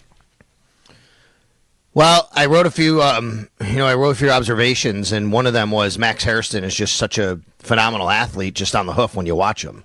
his hip flipping. You talked yesterday. You heard a lot about hip flipping. Yeah. And some of that was my video that I put out, and you could see it. He's running right down the line. Bam, bam, bam. Hips, hips, hips.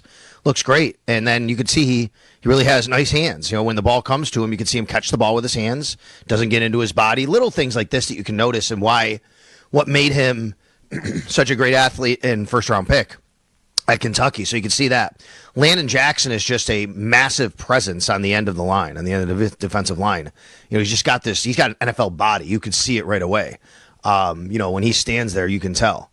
And he's going in rookie minicamp against guys who aren't NFL veterans and these as big of bodies maybe as some of these other guys. So it matters even a little bit more when you see that. Caden Prather had a really nice day when we were out there. We only got to watch one day. He was catching a lot of balls. He was finding zones. I felt, that means he's running good routes. I do want to caution, though, and this goes to the Jackson Hawes point. Jackson Hawes was also catching everything. Jackson Hawes was like in on the first play. They threw it to him later on again. He just was catching everything. And, you write that and people are like, oh, my God, are they going to use him as a pass-catching tight end? No. Let's remember this. I want people to understand how this works. These are guys who now in rookie minicamp, like the draft picks, it's probably their only chance to get all these reps. So they're going to be using them a lot and throwing the ball to them a lot. Once Jackson Hawes is in OTAs with Dalton Kincaid and Dawson Knox and Zach Davidson, how many times are they actually going to be able to, how much is he going to get on the field for them to throw him the ball? Probably not very much. So guess what? Do it now. So that's why you see him at rookie minicamp getting all these throws. Same thing with Caden Prather. Like if you're the Bills coaching staff, you're not putting people on the field at rookie minicamp over Caden Prather because those people probably aren't making the team. You want this guy to get as many reps as possible right now, if that makes sense. Yeah.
We opened this morning, I opened with what I thought was a joke, which was that the NFL schedule reveal will continue today by telling us more Eagles games.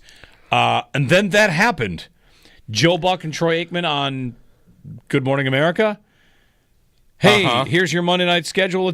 Let's whet our appetite. What do we got for Monday Night Football? Oh, we've got Eagles and Packers, November 10th. Week 10. Great.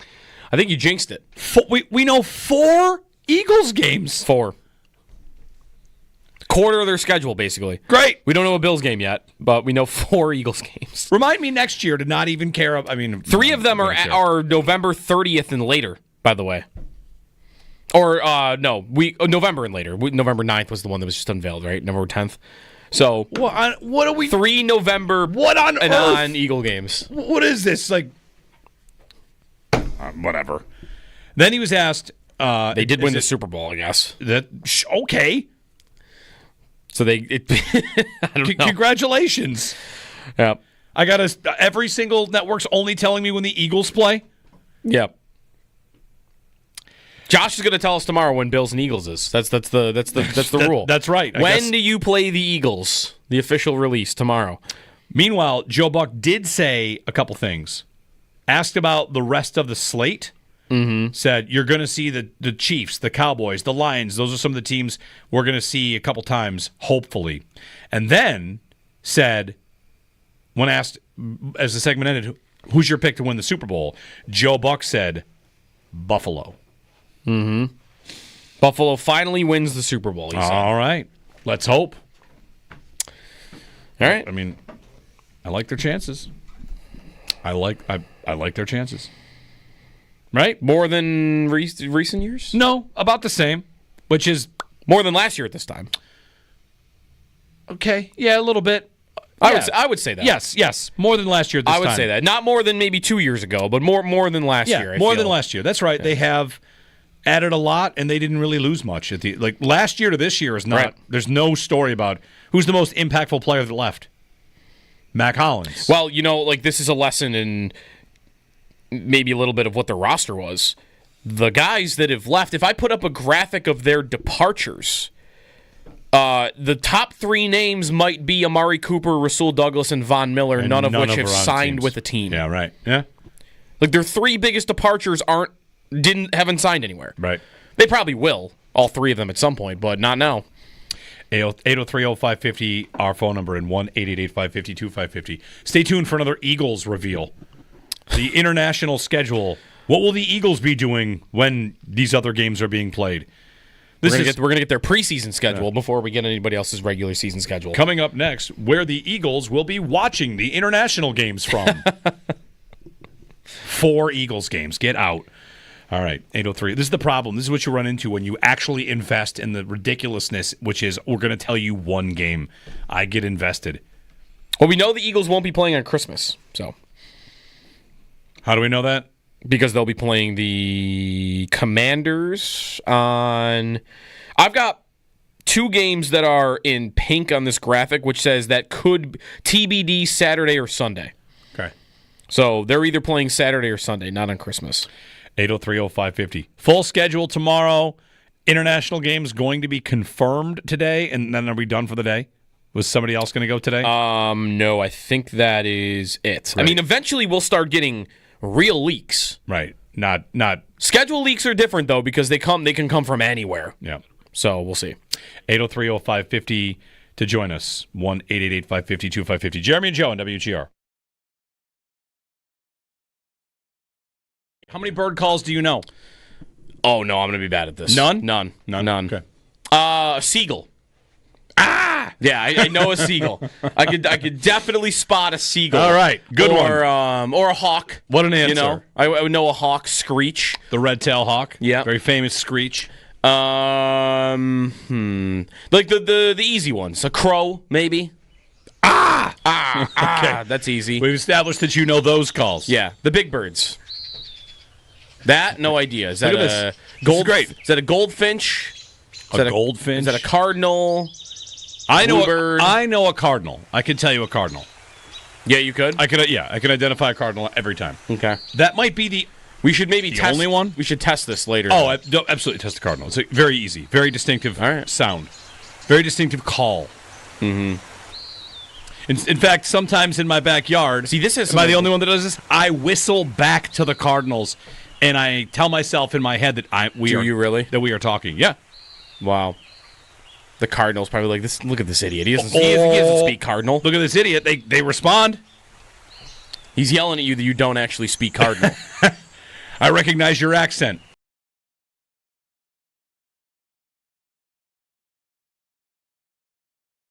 The latest with the Sabres, if you've been keeping up on this, is that so David Pagnotta of the fourthperiod.com, he's reported the Sabres have reached out to a number of senior GM role type people and recognizable names. Yeah. He reports, whether you want to believe it or not, the Sabres have reached out to Ken Holland, Lou Lamoriello, and was there one other name in here that I'm missing? There was another name, but on a different, not like on that vibe of the Rick Dudley? old school GM. No, there was the Oposo part of it. Oh, right, okay. That they talked to or even wanted, I'll forget the exact phrasing, but something that they wanted Kyle Oposo to be a part of the front office, and he is taking a job with the NHLPA. Okay. Instead. That's a separate idea. That's Eric Stahl. Right. That's the Eric Stahl part. And with Oposo, that makes total sense. If we had not mentioned him by now, we probably should have. This is does Ryan Miller want the job? Does Thomas Vanek want the job? Does the After the Whistle guys said give Chris Pronger all the money to come in and do it? And what David Pagnotta from the Fourth Period cites and is clear to think about in this moment for the Sabres trying to hire someone in a advisory role is you're reaching out to people that run franchises to see if they want to put their name on something that they might not be running. Right. And that's not likely to work. I mean, Does Lou Lamoriello come in and say, I'm an advisor to Kevin Adams? That doesn't strike me as something Lou Lamoriello would want to do. You want to give me complete control of your organization, we can have a conversation. And I saw Paul Bissonnette and Ryan Whitney talking about that. Bissonnette over the moon at the idea that Lou would come in and take this job and take over the Buffalo Sabres. Mm-hmm. So, but as like the president or the GM or like not as a senior advisor. Right, make everybody shave and play the way that they play. Right. So Ken Holland, okay. We're yeah, and I don't believe he's currently employed anywhere. He was with Edmonton as recently as last year, I think. Yeah. But he's not anywhere right now. No, and the report on that one is that he is maybe entertaining offers. Holland's reportedly in the mix for the Kings and the Islanders GM positions.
Schedule release in the NFL tomorrow at 8 p.m. officially. We have another Eagles game that has been unveiled, so we are up to 4 for them. Week 10, they'll be on Monday Night Football against the Green Bay Packers. The Bills, meanwhile, we have nothing at this point. Josh Allen expected to be on the Today Show tomorrow morning, so we'll see if we get something from him then. To the rest of the league, Gabe Davis is visiting with the San Francisco 49ers. That's the first reported team that's shown interest in him. Free agent corner Asante Samuel Jr. is on a visit with the New Orleans Saints. In the NHL, Carolina winning last night over Washington. Edmonton shuts out Vegas 3-0. So the Oilers and Hurricanes both leading their series 3-1. Big night in the NBA. The Knicks beating the Celtics by 8 to take a 3-1 series lead. And Celtics star Jason Tatum looked like he had a non-contact right knee injury. Couldn't put any weight on it. Right leg injury, could have been his Achilles, and he was wheelchaired out of the building last night. Timberwolves beat the Warriors. That series is 3-1 in favor of Minnesota. In the NBA draft lottery last night for the right to draft expected number one pick, Cooper Flagg out of Duke. The Dallas Mavericks win the lottery with just a 1.8% chance to win it. And they will, again, pick first. San Antonio gets the second pick. That's your Paddock Chevrolet Sports Update. Paddock Chevrolet celebrating 90 years of being your hometown dealership.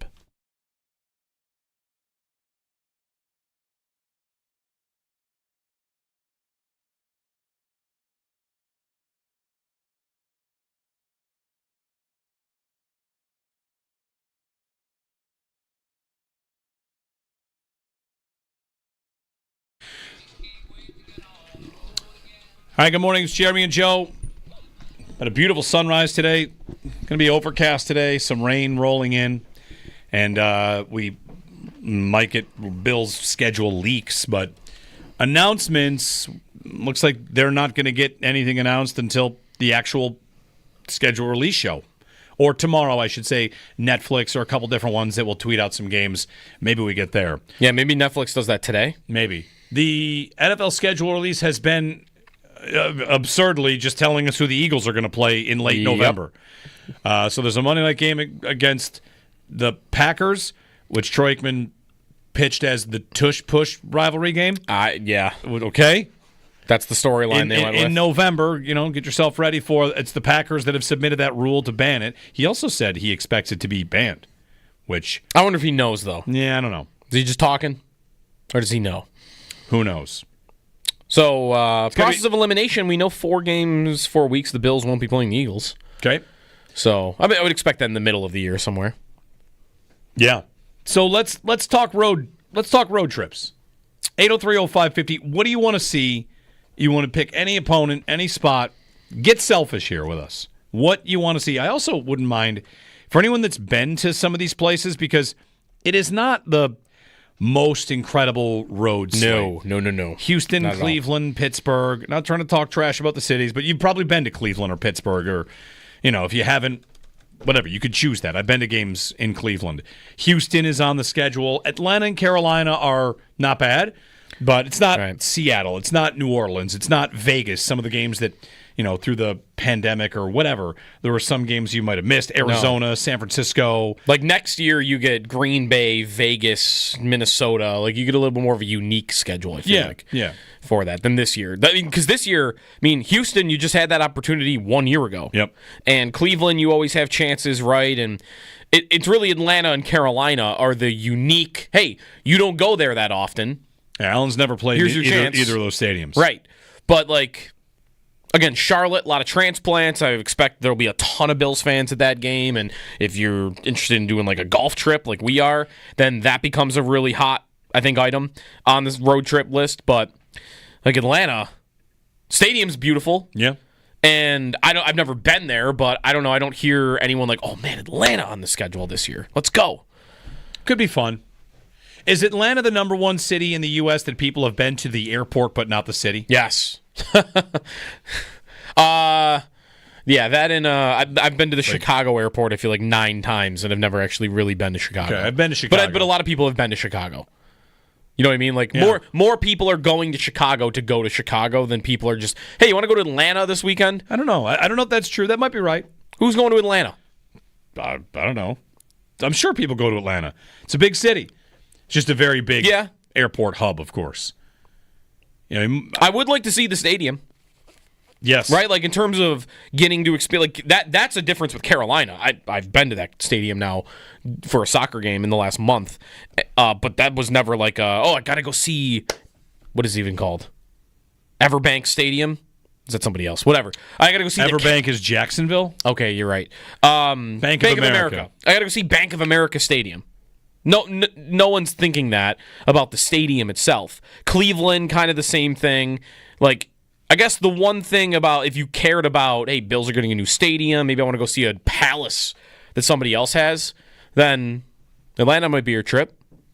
I would like to see that stadium. Yeah. They also have the stadium with like the $3 concession items. Yes, they do. So you could really take in that experience. Is that a Georgia thing? You know, Augusta has the cheap stuff. Atlanta has the cheap stuff. Oh, maybe. That probably isn't just coincidence. No, it could be, though. I don't know. 803-0550. So you want to throw your wish list. It's not the greatest road trip schedule. It is if you don't want to travel far. If you're one of these people, do you know anybody that goes to every game?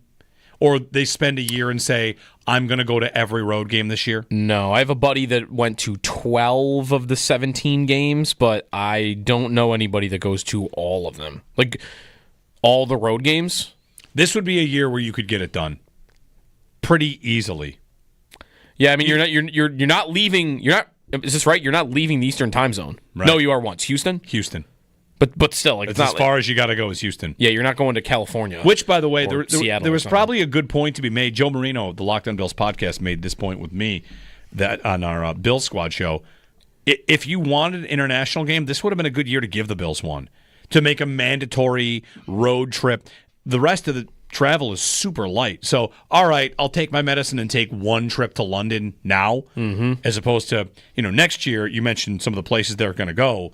They've got a beefier schedule next year, and if you throw an international game in there as well, now it's twice as big. Right. So. Next year they're traveling to Denver, Green Bay, Las Vegas, Minnesota. Okay. And then AFC South, NFC West. I mean, NFC West will be on the other side of the country. So you're all over the place. I'm going to root for that to be the Niners. The NFC West? Yeah. Bills have not played in that stadium either. They could knock all three out that Allen has not played in. Carolina, Atlanta, and San Francisco. Those are the three. Last year, they knocked out two he had not played in. Indianapolis and who was the other one? Carolina? No, last year. Last year. Last year they knocked out Seattle? Yes.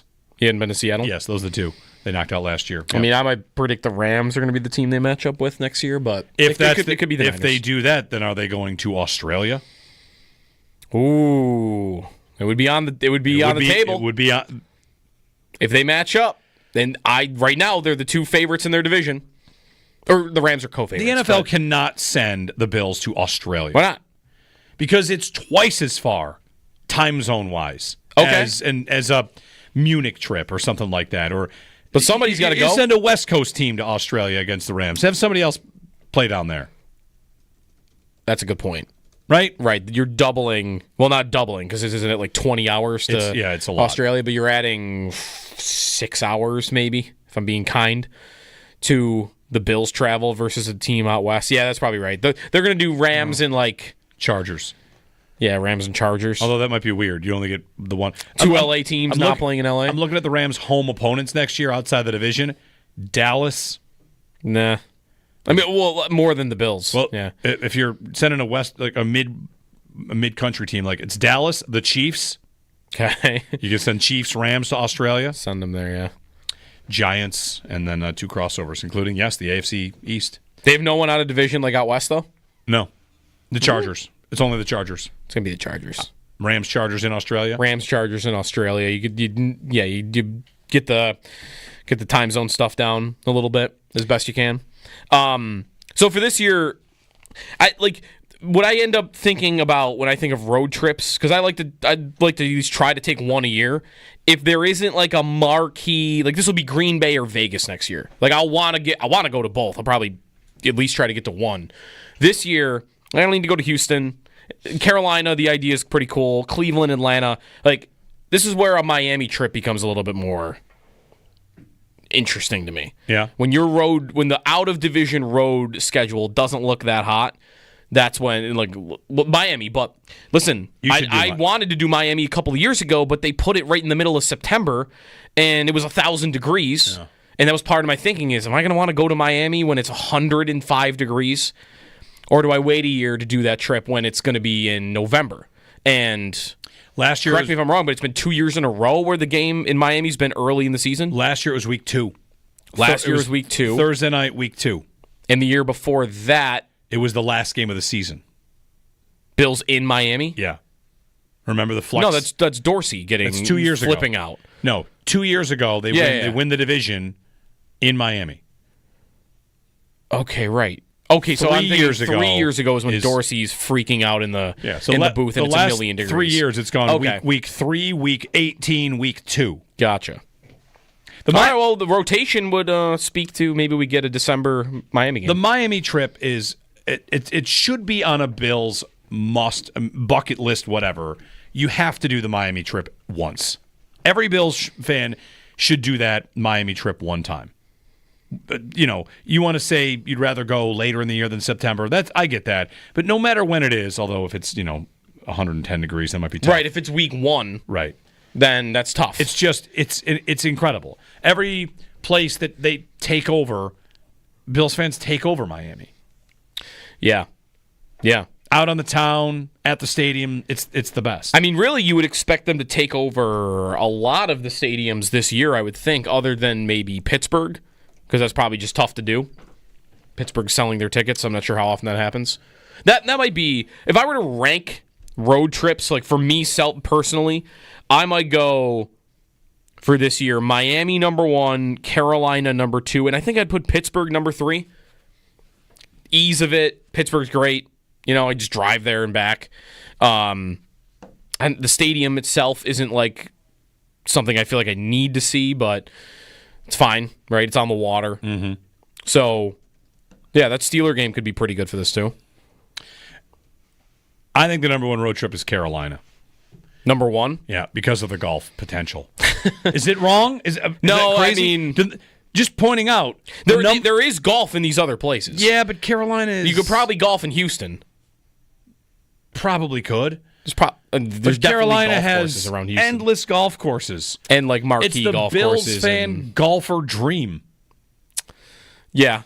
There's that one golf course in Georgia if you really know somebody. Yeah, it's tough to get onto that one, I hear. Yeah. Josh got onto it once, I think. Not this Josh. That's the thing about Carolina golf. It's accessible. Carolina golf before Bills Panthers on a Monday night. Hit me with it.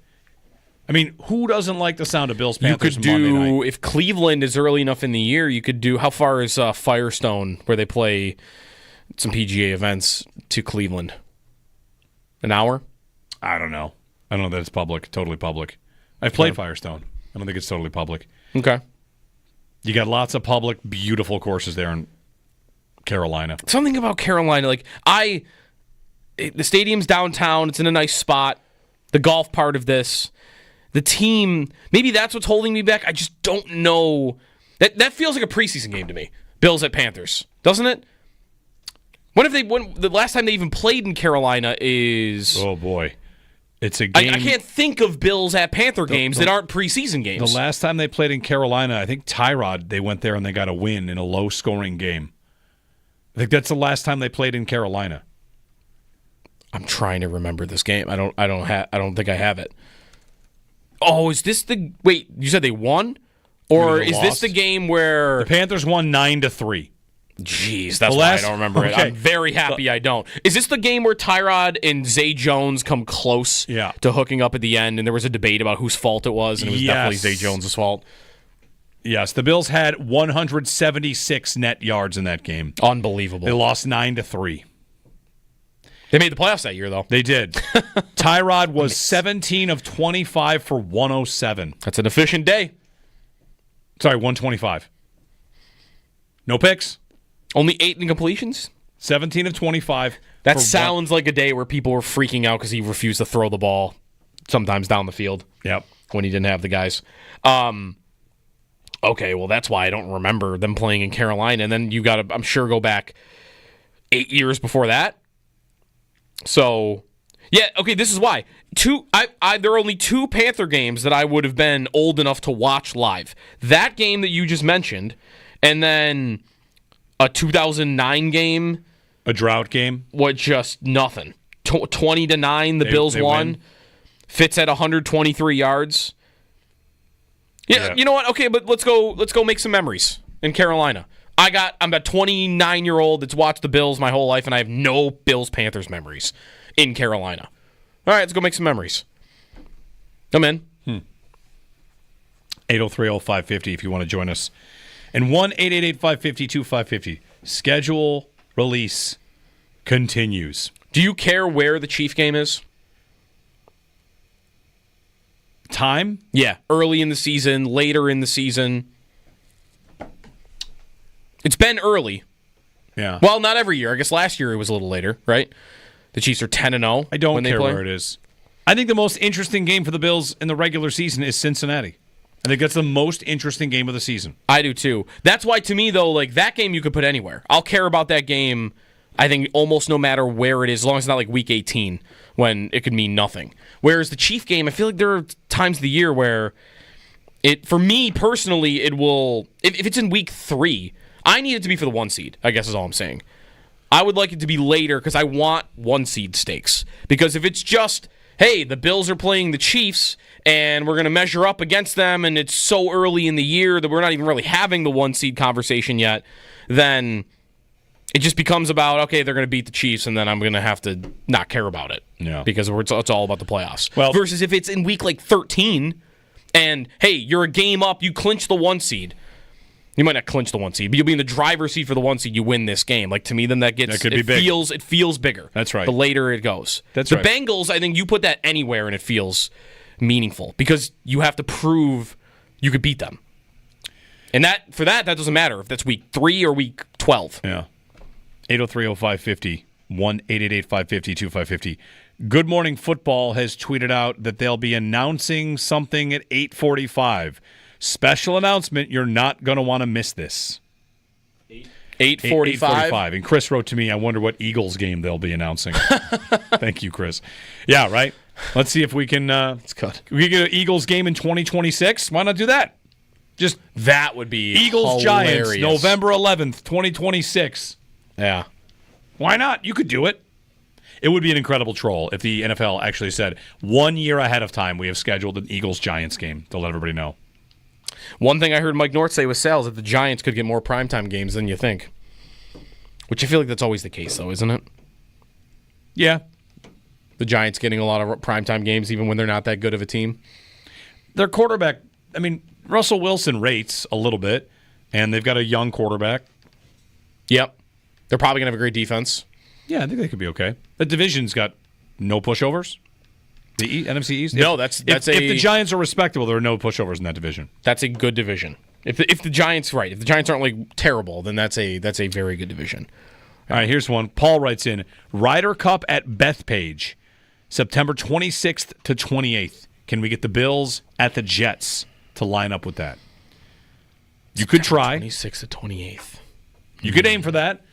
I mean, tickets to the Ryder Cup will be 3 times as expensive as your football ticket. So expensive. You have no idea how expensive those tickets are. So that's a Friday to Sunday. Like, all right, Bills at Jets Monday night the 29th. You could make a Ryder Cup Bills Jets trip. Would they play though in New York on Monday night 3 years in a row? Because it's been 2 years in a row. It's been 2 years. It was the opener, the Monday night opener 2 years ago, and then last year it's middle of the year Monday night. So I don't know if they care about that, though. That's right. Last year, Monday night, they gave up a Hail Mary. They did at halftime. To Rodgers. I was there. Yeah. It was the odd game being in a road division opponent, and everyone was, like, friendly at the end of the game because we all looked around like, we're like talking to Jets fans. This is a terrible football game, right? Yeah. Because the refs were just... Tons of flags. It's probably the worst officiated... now that it's not recency bias, that's the worst officiated game I've ever seen in my life. The fact that you had Bills and Jets fans like nodding at each other, they go like, "Yeah, this is terrible." Didn't Rodgers say something about that wasn't a pass or roughing the passer? Top interception when he came over top of Mike Williams, and like but I'm saying there was a roughing the passer call I think on Epinesa, and even Rodgers said post game like, "Yeah, that roughing the passer that got called him, even that wasn't a penalty." Yeah, like it was a bad game, but that was a Monday night game. Great moments in complaining about the officiating. That game, number one for me. Oh, so bad. Terrible. So I'll take it 3 years in a row, Monday night, Bethpage Black. You're going to spend a fortune. You also won't... Well, no, never mind. It'd be on Monday. If it was a Sunday game, you might have to skip the Sunday Ryder Cup festivities, which would stink. The NFL has owners' meetings coming up. To revisit something Aikman said today, that Packers-Eagles game and the tush push, that they're going to vote again about the pushing and pulling an opponent or whatever, a teammate. Yeah. And I think that happens soon. I should text Sal about this. But there's another round of owners' meetings in Minneapolis this time. And yeah, because they do the one in Palm Beach, Florida, where everybody goes, but it got tabled to the next set where there's going to be another vote. And that probably happens next week after, this week's all about the schedule.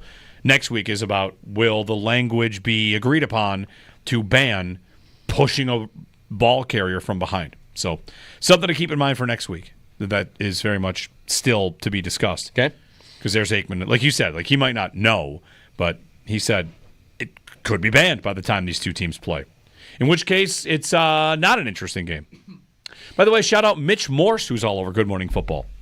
Yeah. Former Bills center. Good in the media. I think you had multiple former Bills on there. Sean Merriman's up there, too. Well, Sean McCoy's out there. Yeah. Yeah, you get some former Bills out there. When we return... Mitch Moore's still active, by the way. Not like he's retired or anything. Wait. No, he didn't. He didn't retire, right? He did not retire. I don't know that I've seen it officially, but he's probably close.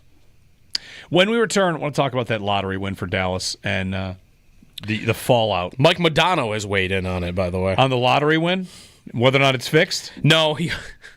Mike Modano, obviously Dallas Stars legend, Mike Modano. I don't think he's very active on Twitter. He tweeted right after the Mavericks won the NBA draft lottery, flag for Luka straight up. That's funny. They should trade flag for Luka straight up. Yeah. GetMyPerks.com. Go to GetMyPerks.com for the WGR VIP golf card. There's time for you to still get one of these. Benefits PGA Hope and 8 amazing golf experiences with the WGR VIP golf card for one low price of $129. Here's how it works. You get 8 different experiences and or kind of gifts along the way. It's going to be Rick Zurek Golf, $25 gift certificate, a box of Encore golf balls, 18 holes at Destroyer Park Golf Course. That's a new kind of park golf that's around the world, and maybe you've never played it before. Check that out. 18 at Shamrock Hills, Bobolinks, Atticus 10th hole, Diamond Hawk, all for one price of $129, and an hour at Golf Dojo as well. So the simulator for days when it rains. Your golfer gift of the year. Father's Day, birthdays, whatever it might be, graduation gift.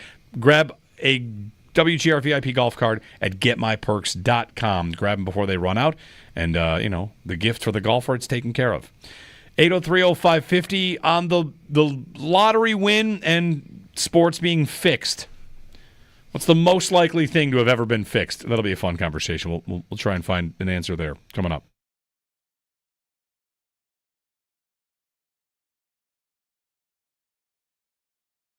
Sal, wrapping up rookie camp this weekend, you had all the Bills rookies in. The off-season programs continue. What kind of takeaways did you come away with watching some of these younger guys?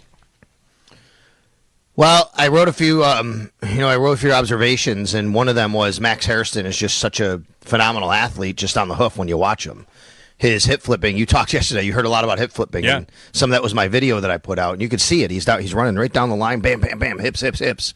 Looks great. And then you could see he really has nice hands. When the ball comes to him, you can see him catch the ball with his hands, doesn't get into his body. Little things like this that you can notice and what made him such a great athlete and first-round pick at Kentucky. So you can see that. Landon Jackson is just a massive presence on the end of the line, on the end of the defensive line. He's got an NFL body. You could see it right away. When he stands there, you can tell. And, he's going in rookie minicamp against guys who aren't NFL veterans and these as big of bodies maybe as some of these other guys. So it matters even a little bit more when you see that. Caden Prather had a really nice day when we were out there. We only got to watch one day. He was catching a lot of balls. He was finding zones. I felt, that means he's running good routes. I do want to caution, though, and this goes to the Jackson Hawes point. Jackson Hawes was also catching everything. Jackson Hawes was like in on the first play. They threw it to him later on again. He just was catching everything. And, you write that and people are like, oh, my God, are they going to use him as a pass-catching tight end? No. Let's remember this. I want people to understand how this works.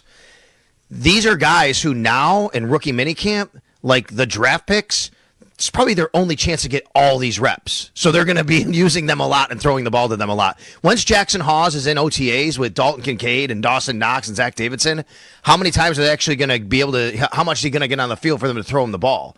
Probably not very much. So guess what? Do it now. So that's why you see him at rookie minicamp getting all these throws. Same thing with Caden Prather. Like if you're the Bills coaching staff, you're not putting people on the field at rookie minicamp over Caden Prather because those people probably aren't making the team. You want this guy to get as many reps as possible right now, if that makes sense.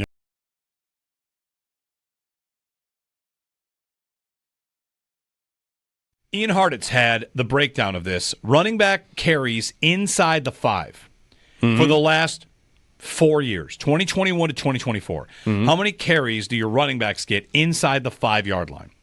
And the reason I wanted to really look at this was because I think a thing, Joe, that you hear a lot about Cook is that regression is coming. Touchdown regression is coming. What do you have, 17? You're not going to get 17. 16? Okay. Yeah. You're not going to get that many rushing touchdowns if you're James Cook. So the Bills shouldn't pay him on that because he's likely to drop back a bit. And that might be true. But Ian Hartitz had this. So running back carries inside the 5. He has it broken down from the 1, the 2 to the 5, and then overall inside the 5 combined. And where do the Bills rank in running back carries inside the 5 in the last 4 years? I would guess not that high because of all the Allen sneaks. Correct. Not that high. Yeah. The chart was about the tush push and basically how how it has affected running back carries inside the 5. But one thing about this is kind of funny. Where do the Eagles rank in running back carries inside the 5? I would say the same thing, low. 3rd. For running back carries inside the 5? From the 2 to the 5, they give it to the running back all the time. But not from the 1. At the 1 is Hurts. Right. They have the fewest at the 1, the fewest, and the most from the 2 to the 5. Okay. Where the Bills have not a lot at the 1, that's where Allen's going to sneak it in. I was going to say, and from the 2 to the 5, they're kind of in the middle. So the idea that Cook is going to get a regression on touchdowns, I might be willing to buy that if he was getting a bunch of 1 and 3 yard touchdowns, but he's not. Right. He's not getting that. He is providing this offense a pop that other running backs don't. Like, think about this for Saquon Barkley. In the last 4 years, the Eagles have given the ball to their running back from the 2 to the 5 78 times. For the Bills, that number is 47. 31 carries inside the 5 to running backs for the Eagles, and yet they're the team that gets looked at as the quarterback steals all of the touchdowns. If you're running back for the Eagles, you're getting more carries inside the 5 than you are for the Bills.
Schedule release day in the NFL is officially tomorrow, 8 p.m. for the whole thing, but we're getting some games released here and there.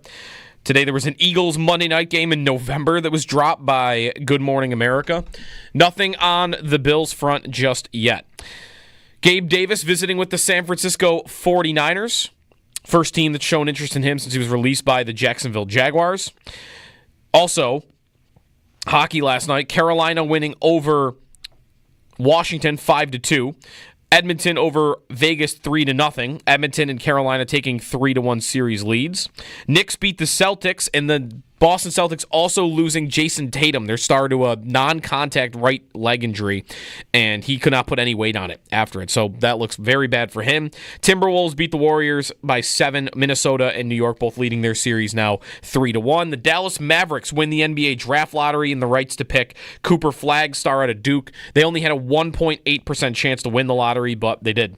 Those are your Paddock Chevrolet sports headlines. Paddock Chevrolet celebrating 90 years, being your hometown dealership.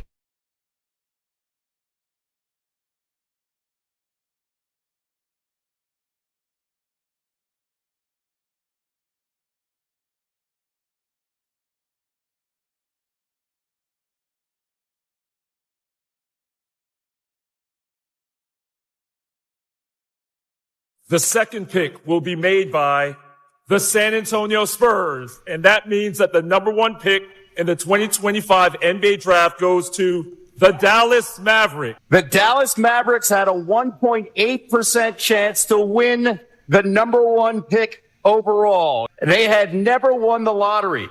Again, they had the chance to get in the top 4 at 8.5%, less than 2% to win the number 1 pick, and it is the 4th lowest all time to win the NBA lottery. We've now seen 2 lotteries in a row where a team with a 1% chance, 2% chance has won it. Yep. Listen, say what you will about the NFL and their draft system not having a lottery.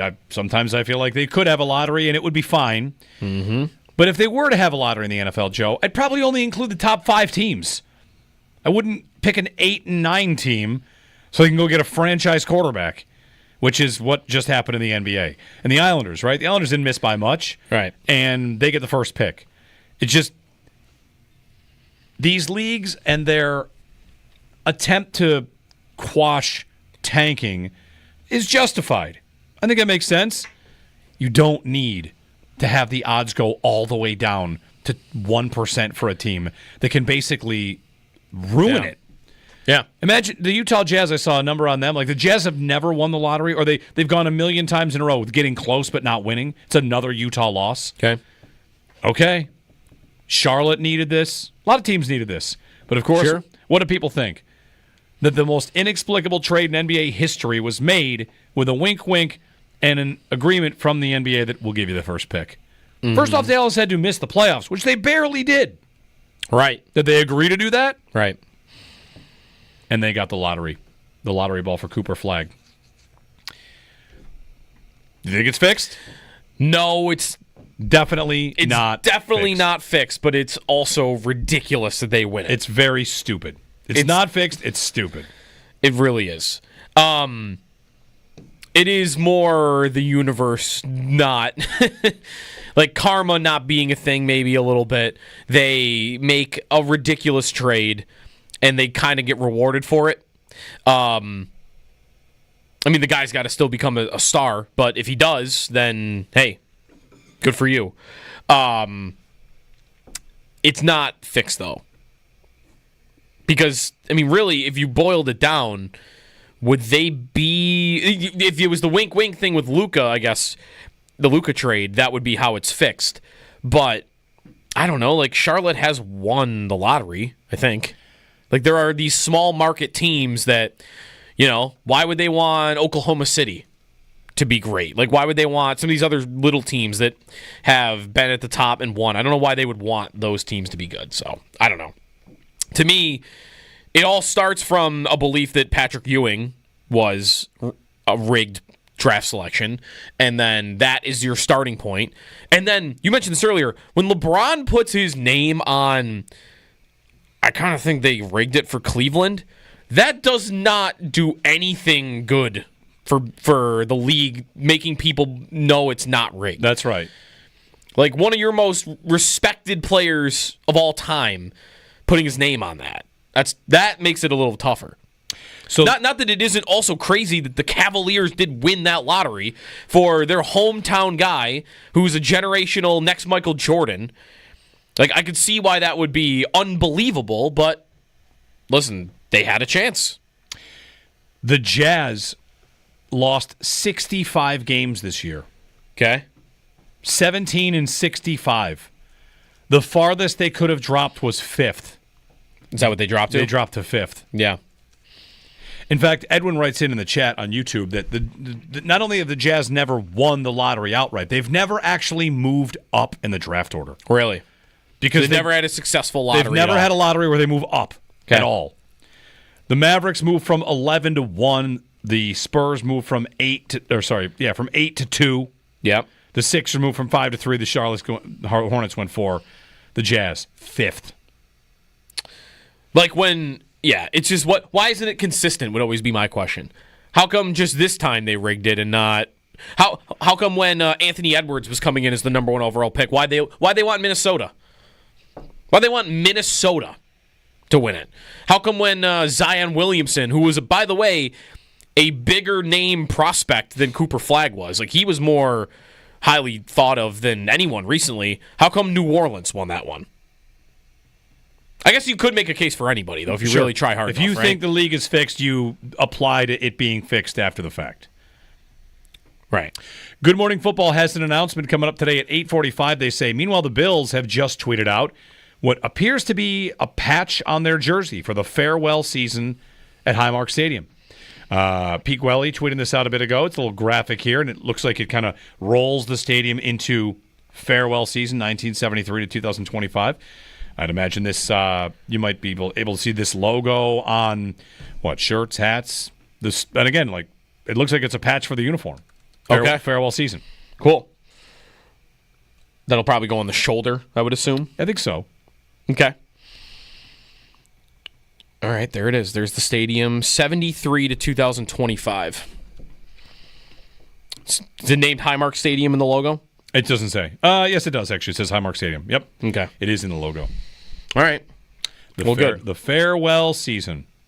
Meanwhile, the new stadium. We're starting to get to pictures inside of it, and, we got to get in there again and take a look around because they're putting in seats. One of the pictures, I reached out to John Polka down at the Bills. One of the pictures that Brayton Wilson had, he was there and took some pictures yesterday.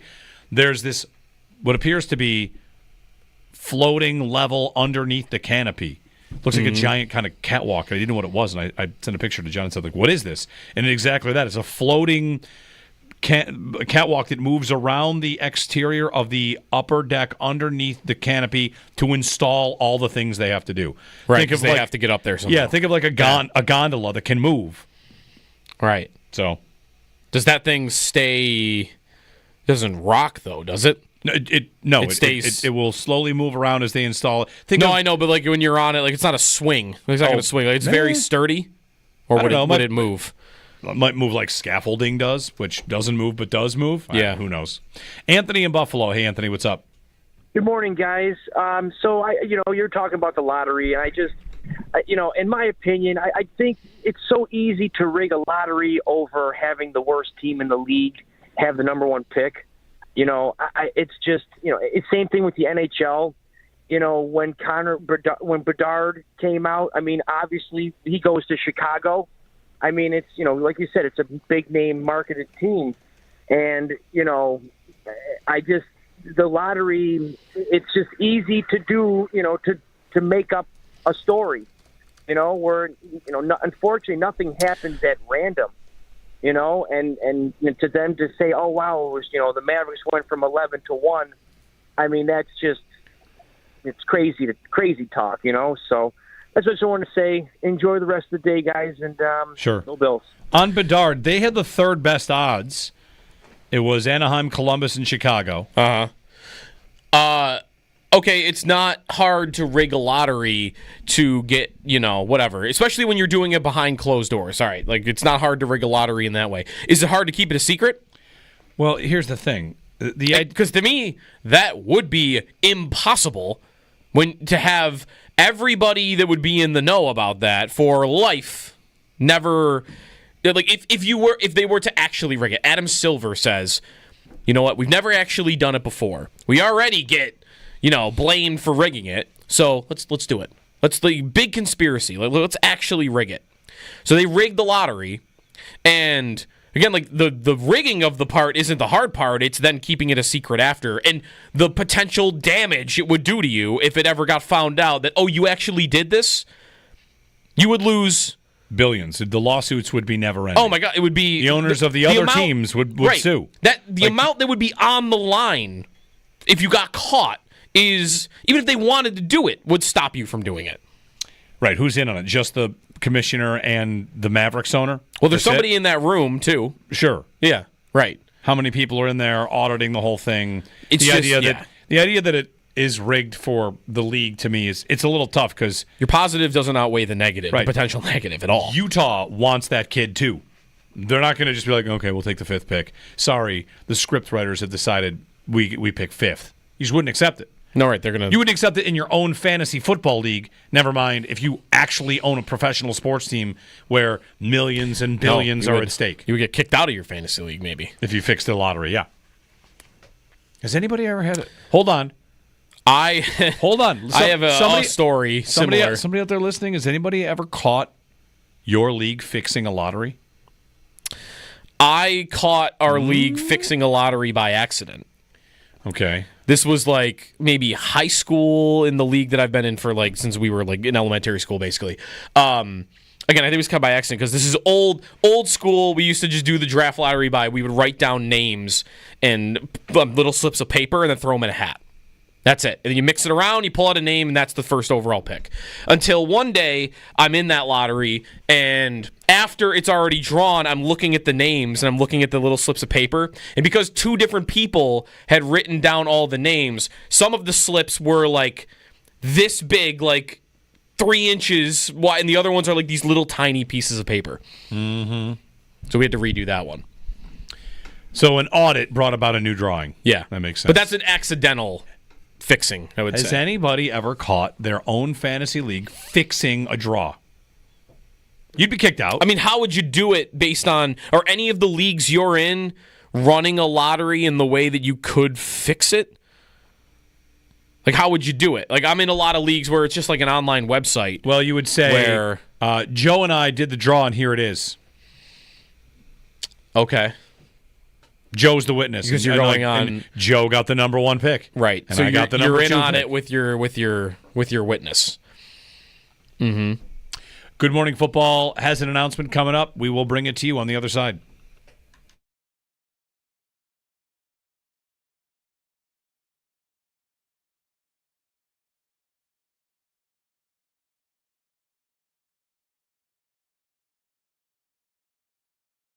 Someone explain to me how it makes any sense for a network to be like, hey, here's our big announcement. We got 2 games in December. Because that's what Fox did. Week 13? Week 13 doubleheader on Fox. Great. That's just very weird. What is this, a dermatology appointment that I got in 9 months? Who cares? Why aren't they revealing just September games? Mm-hmm. Just week 1. How about we get week 1 out How of the about way? week 1?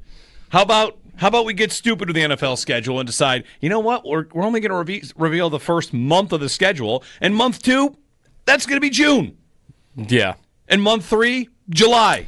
I know people want to travel and there's plans to make and all that, but man, how many Bears games and how many Eagles games? 3 Eagles games and 2 Bears games is what we got. Yeah. Great. And the Bears games again are late. It's week 13 and week 16. The two Bears games. I hope it works. I hope they're good. I think they'll be good. The Bears? Yes. I think they'll be good. They'll probably be good. The coach is pretty The coach is if that coach can't make it work with what they've got, then they're never going to win anything. Ever. That's true. They finally got something going. Yeah. And then we know nothing about the Bills. Nothing at all. Other than like they won't play the Chiefs or the Eagles in week 1. That it doesn't appear they're going to play overseas. I've seen the international schedule, and I think it's believable because it kind of lines up all the reporting on it. Mm-hmm. So I think they're not on. Well, they're not. We know they're not Christmas night or Black Friday, and they're not going to go international. Right. So Christmas Day, locking in even more. It's not going to be Thanksgiving Day. Maybe they'll just have a. But if they're in one of these things, like I've got half of them already checked off, And we wouldn't think they're going to be in nothing like that, right? I mean, they might be in nothing. The biggest thing they might get might be some sort of Peacock exclusive game or something, in which, all right, that's just a Saturday. Or they just have a bunch of Sunday Night Football games. That's right. They could do and 4 o'clock games as well. Right.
How many bird calls do you know?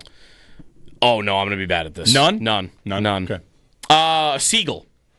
Yeah, I know a seagull.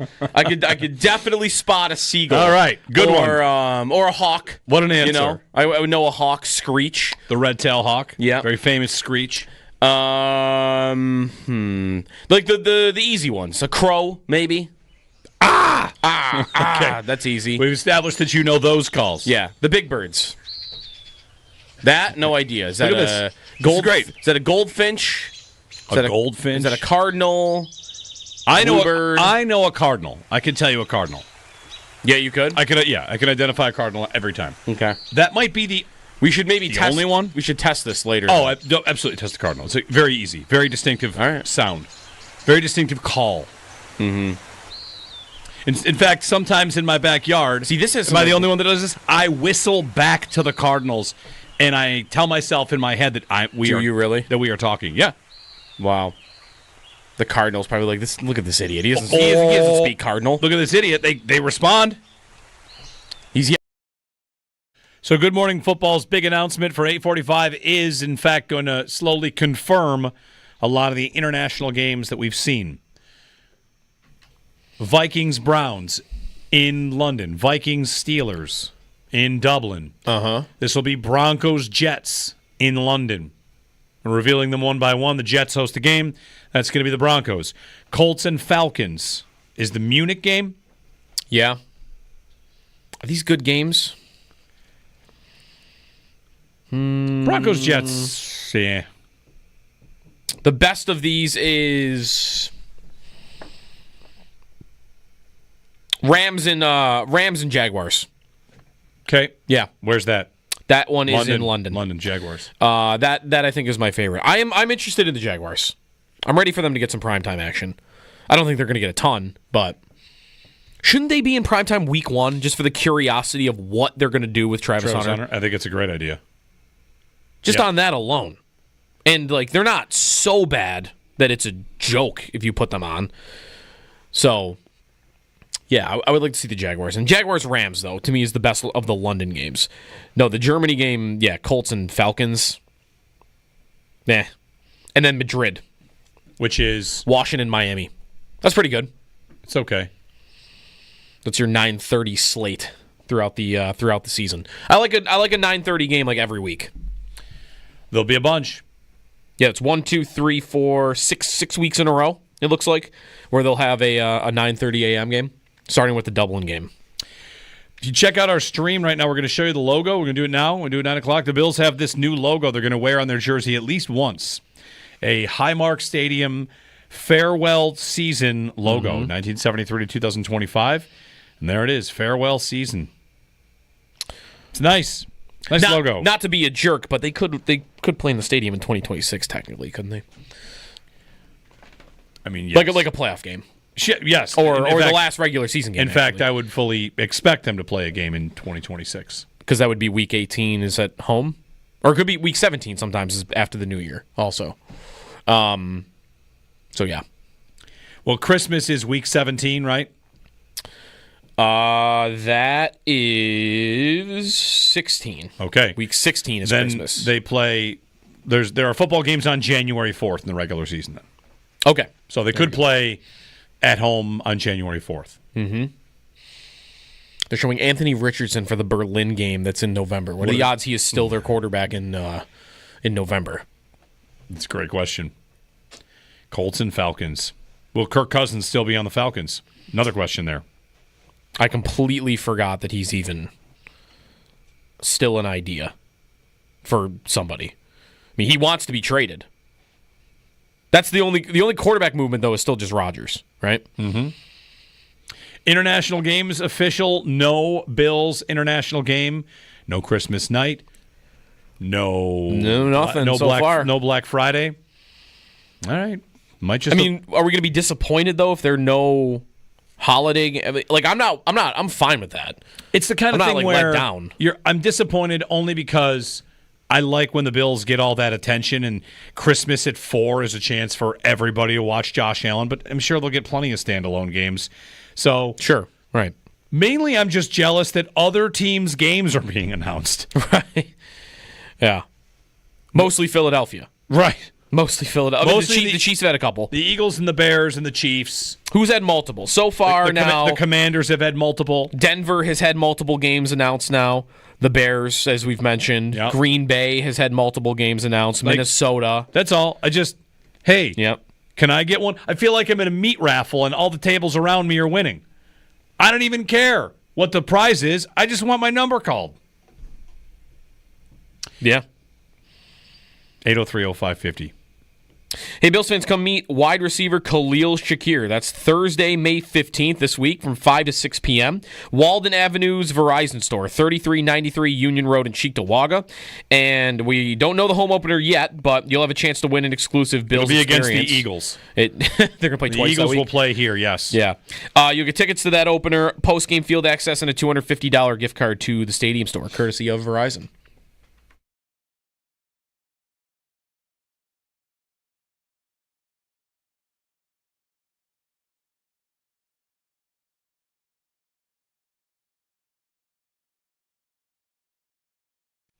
The Saints. What was the stat we had on them? They haven't drafted a quarterback in 50 years. Oh, they have not in the first round. Yeah. Right? This was a year people thought they might, and they didn't. Actually, the last time they drafted a quarterback in round 1 was Archie Manning in 1971. Who? Archie Manning, I believe. Is interesting. Because at CBS Sports, the headline is, could New Orleans lure Arch Manning to the draft? So they've drafted a punter in round 1 more recently than they've drafted a quarterback. That's a stat of the day for you. So here are the Saints.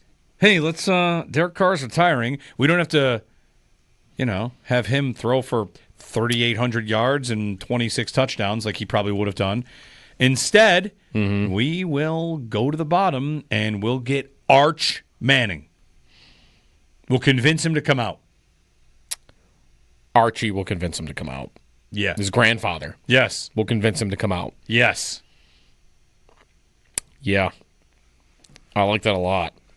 And they're going to be terrible. The roster, even if they had Derek Carr, they were probably going to be terrible. Listen, right? if he doesn't come out, you know where one of the other top quarterbacks is coming out next year is LSU. Yeah. Like, hey, New Orleans, it is right here for you. Just sink like a stone. You've got rookie quarterback. You've got nobodies at quarterback. Sink like a stone, draft a quarterback for the first time in 50 years, and call it a day.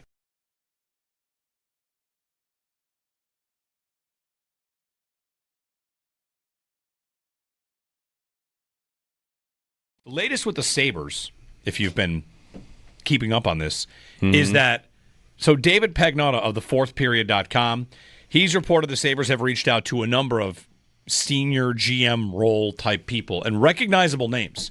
Yeah. He says, he reports, whether you want to believe it or not, the Sabres have reached out to Ken Holland, Lou Lamoriello, and was there one other name in here that I'm missing? There was another name, but in a different, not like on that vibe of the Rick Dudley? old school GM. No, there was the Oposo part of it.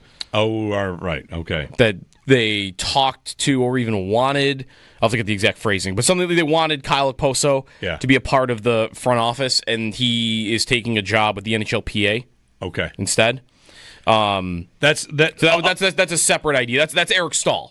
Right. That's the Eric Stahl part. And with Oposo, that makes total sense. If we had not mentioned him by now, we probably should have. This is does Ryan Miller want the job? Does Thomas Vanek want the job? Does the After the Whistle guys said give Chris Pronger all the money to come in and do it? And what David Pagnotta from the Fourth Period cites and is clear to think about in this moment for the Sabres trying to hire someone in a advisory role is you're reaching out to people that run franchises to see if they want to put their name on something that they might not be running. Right. And that's not likely to work. I mean, does Lou Lamoriello come in and say, I'm an advisor to Kevin Adams? That doesn't strike me as something Lou Lamoriello would want to do. You want to give me complete control of your organization, we can have a conversation. And I saw Paul Bissonnette and Ryan Whitney talking about that. Bissonnette over the moon at the idea that Lou would come in and take this job and take over the Buffalo Sabres. So, but as like the president or the GM or like not as a senior advisor. Right, make everybody shave and play the way that they play. Right. So Ken Holland, okay. We're and I don't believe he's currently employed anywhere. He was with Edmonton as recently as last year, I think. Yeah. But he's not anywhere right now. No, and the report on that one is that he is maybe entertaining offers. Holland's reportedly in the mix for the Kings and the Islanders GM positions.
NFL has announced the international slate of games this year, 7 in total, starting with the Chargers game, which has been rumored to be the Chiefs on the Friday Week 1 game against the Chargers, but they did not officially announce who that is. They said it'll be tomorrow.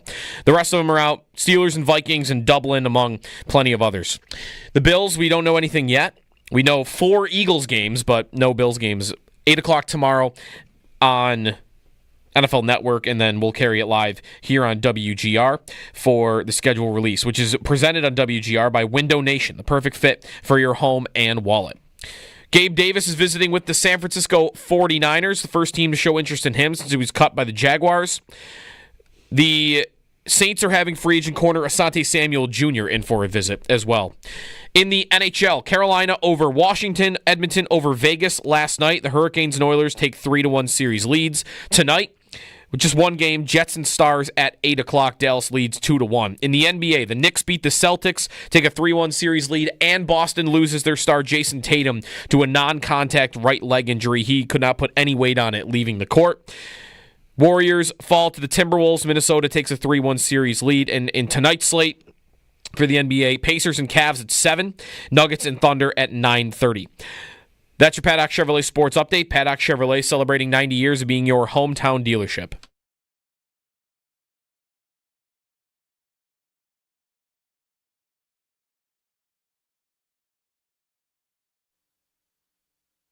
Kane flubbed it in the corner, and now Hyman in pursuit. McNabb digging against Evander Kane, who overpowers him. Hyman from behind the net to Kane. Score! Henrique again, and Hill wants a piece of Evander Kane. Oilers win. Aiden Hill make a save challenge. Tough one. Stuart Skinner's not exactly been great either, but they're just outscoring those problems. No, he's not. There really aren't many. This is right. There's not many star goalies alive at all. Well, I mean, you got Hellebuck and Ottinger. Yeah. Okay. Oh, that's right. I forgot about that. I actually just completely forgot about that series. And that's tonight. And then Bobrovsky. But you got Skinner, and you've got, Stolars and Wall have been holding it down for Toronto. Yep. And it's a lot of middling talent in the league as a whole. Freddie Anderson starting for Carolina. Right. After playing like 20 games during the regular season. So you've had a couple of those fringe starters that have kind of been getting their teams through. The email comes through here, the Bills to celebrate their farewell season at Highmark. Logo with a patch that's probably going to be on the jersey at least once, and we will say goodbye. You want to take a challenge on right here for me? Sure. I got a challenge for you. Okay. I want you to give me, you like to do this from time to time, give me money lines, odds. The last game at Highmark will be regular season finale, wild card weekend, divisional round, AFC Championship. Those are the 4 possible outcomes. Okay, well, by far the biggest long shot is regular season finale. That would mean they miss the playoffs. Or they're a wild card team. Okay. Which would mean they don't win the division. You think it's more likely they make the AFC Championship game and host than it is that they're a wild card? Yes, I do. Yeah. Is that crazy? I don't think it's crazy. I just can't see them. It would be crazy to me if they didn't win the division. You know what? There are 4 options here. This is a good poll. Yeah. 803-0550. Make your call. The last game at Highmark will be which one of those? Which one of those 4? I mean, the most likely is probably, if I were to make the favorite to me would be the divisional round. It would be the divisional round. Sure. Because that means you're the 2 or the 3 seed, and you win your wild card game because you're playing Pittsburgh again, or one of these Denver teams, and you take care of business there, and the Bills have in that round, and then you are traveling to Kansas City or Baltimore in the AFC Championship game. I mean, that's kind of what they've been for 5 years. They have not closed the door on getting the 1 seed. They also could get the 1 seed and just not win the divisional round, right? Like, they had home field against the Chiefs 2 years ago. Yep. And they had all their injuries, but you had home field. Would they have played if they won? Were they going to play host in the AFC Championship? No, they would have gone to Baltimore. They would have gone to Baltimore's the 1 seed. Okay. Right, I'm thinking of the Bengals. They would have hosted the Bengals in the AFC Championship had they beat the Chiefs in the 13-second game. So, like, you don't even have to win that game. I think divisional should be the favorite. That's probably right. The divisional should be the favorite on the math. What would you pick right now? AFC Championship game is the storybook. Close the season down. Close the stadium down. Yeah. With a trip to the Super Bowl. Yeah. It'd be incredible. I mean, it'd be incredible if that it would be any year in a stadium, but still, it would be storybook. Right. The final moments. Especially, right, because the storybook ending is you win it. And hey, remember were you at the last game? Like, there's the last game at the Odd, which is like it's just a regular season game against the Hartford Whalers. Yeah. And it's a regular season game, but that's the last game at the Odd. I don't know. I don't hear stories about the last game at the Rock Pile, but I'm sure there are some. The last game at the stadium being the send off to the Super Bowl that you finally win. If you were to win it, would be even if you don't win it. I can't even fathom it. Even if you don't win it, it's a special last game there. But that's in the moment. It would be super special. It would feel amazing. But in reality, if they were to go on the road and make the Super Bowl and win the Super Bowl, that's still more special. The Super Bowl is almost its own entity here, but I get what you're saying. Yeah. So I've got the Twitter pull up. Which do you think will end up being the last game at Highmark Stadium? Regular season finale, wild card weekend, divisional round, or AFC Championship? You can vote in our Twitter poll. And, win the Super Bowl and then open up the new stadium on Thursday Night Football, and maybe we'll find out 7 of the Bills' first 8 games as part of next year's schedule reveal. That's the deal. You get the trophy, and you also get all of your games announced before anybody else does. Although there were no Eagles on that announcement, finally. My favorite funny comment about the Eagles here, I retweeted this. Somebody wrote into me and said, I think the NFL confused all of us rooting for the Eagles to beat the Chiefs in the Super Bowl with the idea that people actually like the Eagles. Yep. I do not. I made friends with the devil that day. You like them more than you did, though. They did that to the Chiefs. And, for all the models out there, I think the Eagles have the best model. Spend the most money. Yep. Pay really good players. Draft a lot. Jerry and Kenmore is up. Hey, Jerry. I bet the really long shot. I bet the second last home game of the year because the last one's going to be snowed out and played at Forbes Field. Wow. The last game is snowed out. No way. Okay, that's plus 5,000, but it's on the board. Have a great day, guys. Yeah, thanks, Jerry. Reschedule that under all circumstances. Is that storybook? To have it snowed? No, you don't need to go. Last regular season game is moved to Detroit. We'll be back for the playoffs. If you're back for the playoffs, but that's fine. No, that's ridiculous. I'm slow. It's a slow clap. Yeah, to the game being snowed out. Anthony in Buffalo's up next. Hey, Anthony, what's up? I got to say that's worthy of a slow clap for sure. Yeah, that would be some kind of that would be definitely a Buffalo thing. But I'll tell you, I definitely don't want a Christmas game because that's family time. But I would say we'd have to have a division rival, the Jets, Miami, or New England, and close out Highmark with a W. I think that would be a great send off, and obviously to the Rich family, and that would be a wonderful thing. So that's my take, guys. All right, have a good day. Thanks, Anthony. Yeah, thanks. Yeah, on the Christmas idea, I was into Christmas night. Yeah. Christmas night to me would have been making a deal for, okay, sure, Christmas, but, everybody's got their own traditions and what they do. The idea, if they come out with this schedule and they're on Christmas at 1 o'clock, I'm going to swear. That's not great. Yeah. I'm going to swear at people. What are you, crazy? Are you nuts? A tailgate on Christmas morning, you bring the tree down maybe. No. You put your Christmas tablecloth out over the table before you jump into it. This is, of course, where each person's individual situation is going to be different. If you are whatever situation you might be in, it may be great. Like, my kids are going to be 4 on Christmas morning. We're not. Hey, well, maybe they'll always remember that one Christmas that they tailgated for, that they were at the stadium for. You're not wrong about that. My entire family's going to be pushing this idea. But come on. It's only one, and they're not doing it every year. I'll do 4. Would you sign up right now for 4? Sure. To avoid 1. When do you start your tailgate if you're hosting at 4? The game's at 4. You're not going at 9 a.m. You're still doing all your... You might spend the night To me, there. if it's at 1 o'clock, you're opening presents in the parking lot. Yeah, that sounds horrible. Is it that everyone around you will be doing the same thing? It'll be a joyous occasion. I don't want to do that. It's horrible. You don't even know if you'd like it. I was ready to accept Christmas night. I will not accept Christmas 1 o'clock, which I don't know that there's an indication. Thanksgiving night, let's go. Listen, NFL, the idea is still out there, and we can start it right here. They have never been home on Thanksgiving. The Thanksgiving championship belt. You host on Thanksgiving until somebody takes it from you. Yep. That should be a thing. Yep. The league announces it starting now. The Bills are hosting Thanksgiving night, and they will until someone beats them. And when that team gets beaten, it goes to the next team. And on we go. We'll know every year. Just the same way we know with the Lions and the Cowboys. Like who's got the Thanksgiving belt right now? Actually, Arizona.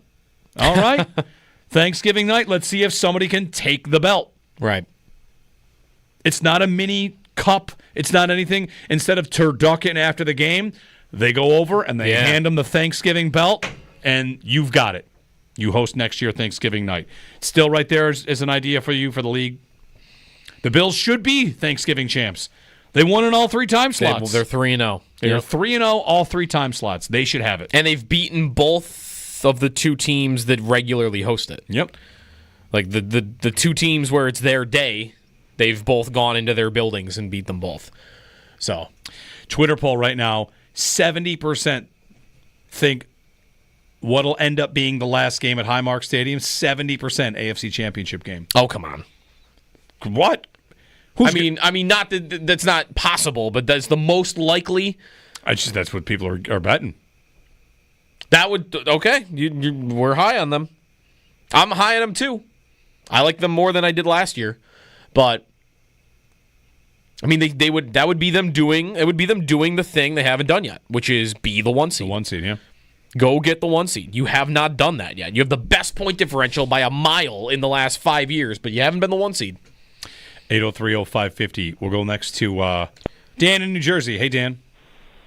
Hey, gentlemen. Hey, listen, if you're one to believe, you were talking rigging sports earlier, if you're one to believe that sports are rigged, which I am,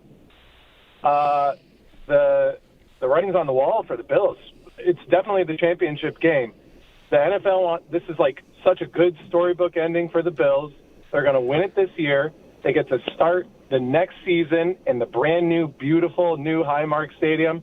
It's perfect. The league has this set up for the Bills. They're going to the Super Bowl. They're going to win it this year, guaranteed. All right, Dan. If that's the case, that stinks. It stinks because it's rigged. It's rigged. If it's rigged, it stinks. Yeah. There's no getting around it. The league decided to let them because it's rigged. Shut it all down. What's the point? Yep. Listen, pro wrestling exists, and that is allowed to be fake because we all know that it is, and we're just watching a television show that's, fiction, and we're having a good time.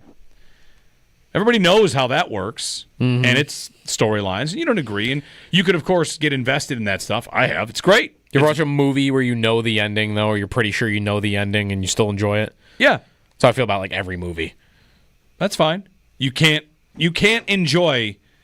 I mean, this is a let's get stupid. Would you enjoy the Bills winning the Super Bowl if you knew it was rigged?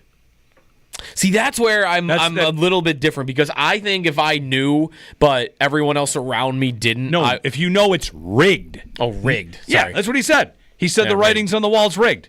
He said he believes that sports are rigged. Could you possibly enjoy it if you knew it was rigged?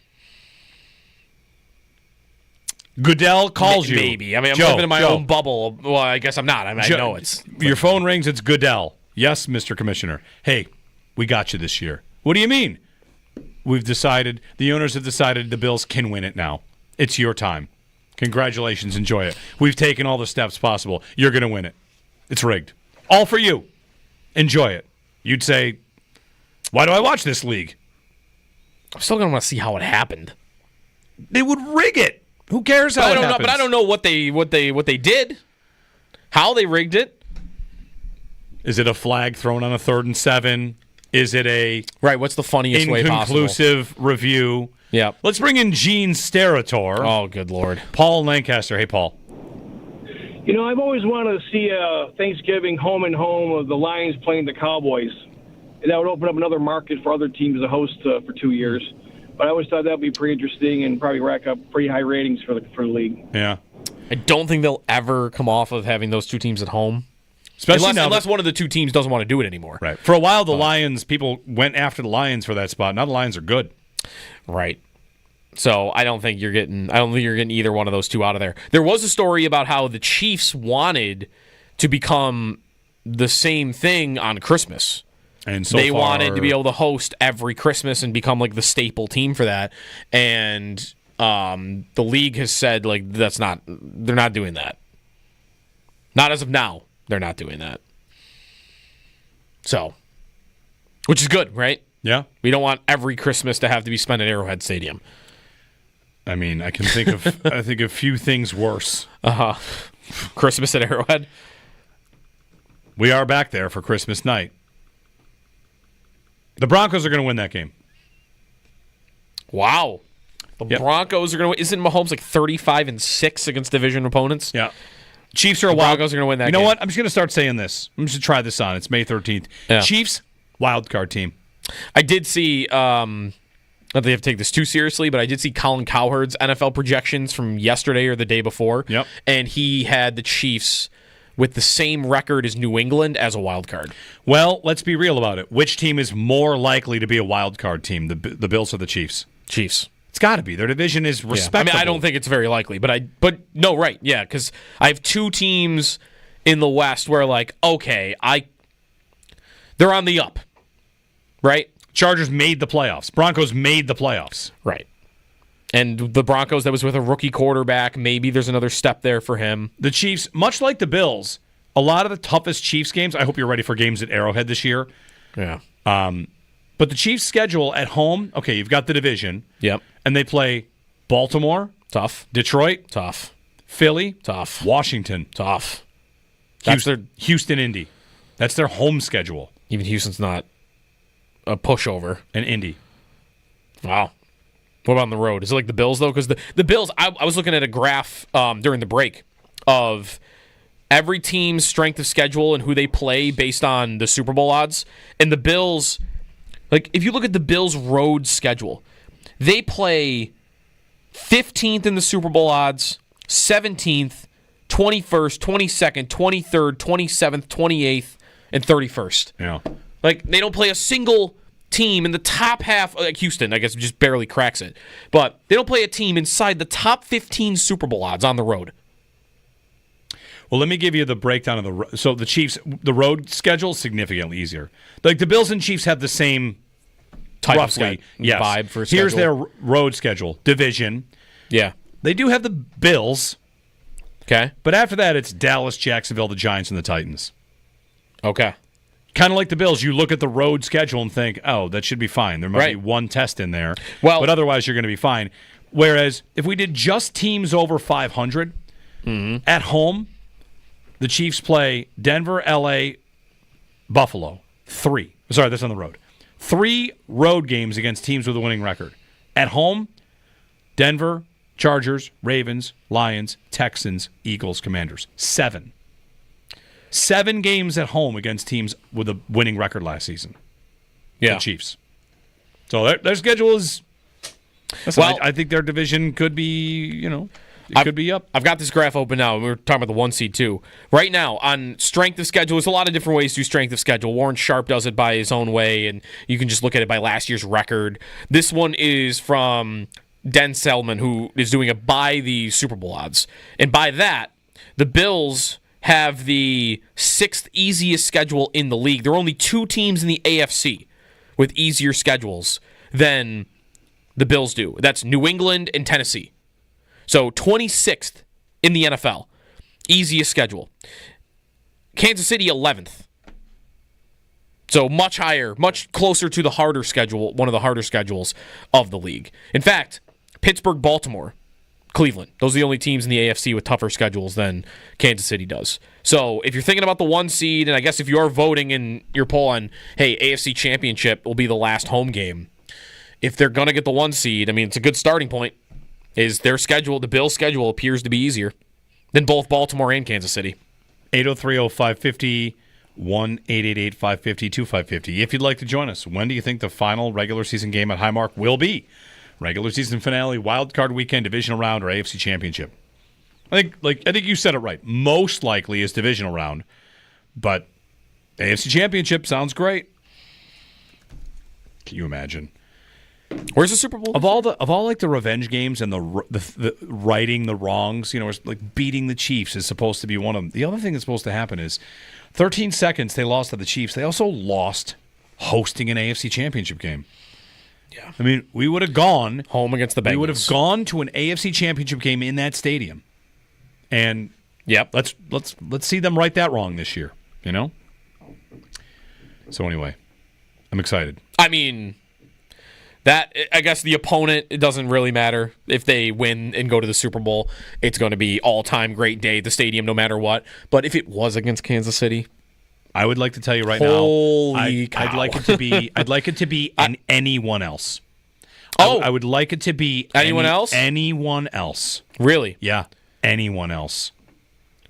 You think again? The feeling might be the same. There's going to the too Super Bowl. much to lose. I'd like it to be. What do you mean? There's too much? It's the same thing. It's right. We've already lost it. It's the same thing over and over and over. Anyone else? This is kind of a version of the poll we had in training camp last year. Right, where you're telling me the Chiefs are your second favorite team. Because you what would I'm like saying the Chiefs to be in the spot to go to the Super Bowl again if possible. I'm already dead inside with that matchup. No. I've already lost that battle. Anyone if I else. lose again, it's the same. What is the number? I don't even know the number anymore. If they lose again to the Chiefs. How many times is it now? Is it 6? Is it 7? Versus if they lose to Baltimore or they lose to Cincinnati again. Great. I think that's where I think those two would be worse. Or hell, New England. Anyone else? I think that's I maybe it's not crazy, but I disagree. I would rather. Oh, see, now that I'm about to say it, though, now it sounds ridiculous. You'd rather run the risk of seeing the Chiefs in the Super Bowl again? No, I'd rather. Wouldn't you rather get? If I'm going to lose, I'd rather do it to the Chiefs again than to somebody else. No, but now that those words are out of my mouth, now I don't know how I feel about it. Through that. How many? But that's what I mean. I'm well practiced in how going through that. How many years in a row are you just going to say I'd like the Chiefs to make the Super Bowl if the Bills don't? Oh, that's the other side That's effect. the way that's what you're saying. Yeah. Anybody else? 803-0550. Even New England? I'm telling you, anybody else. There's the Raiders. I don't care. The Steelers. Brady. Anybody. Brady out of retirement with the Steelers. Would rather do that. Not for fear. I just don't. Aaron Rodgers is Steelers. You're telling me you'd rather have them? Yes. Wow. Maybe that's a conversation for tomorrow. Yeah, maybe. Chiefs or anyone else. I get the field. 803-0550, 1-888-550-2550. We are playing golf on Monday. Isn't that exciting? Yes. Par for a Purpose. Good time to golf. And second annual Par for a Purpose portion of proceeds will benefit the 11-day power play to help in the fight against cancer. Grab your clubs, rally your team, get ready for a day of fun, prizes, and giving back. Your participation drives hope and progress in this crucial cause. Don't just play golf, play a role in making a difference. To register, visit EllicottevilleNY.com. Ellicottville in the heart of the enchanted mountains of western New York. We will be playing at the Black Diamond course. You, me, Sal, and Nate, Scramble team. Come on out, play in that tournament. Go head-to-head with us. We won't cheat. Why would we cheat? We don't have to cheat. No, I'm surprised you even put that idea in people's heads out there. Right. So anyway, EllicottvilleNY.com to register. It's Par for a Purpose. It's next Monday, this coming Monday at Holiday Valley. We'll see you there.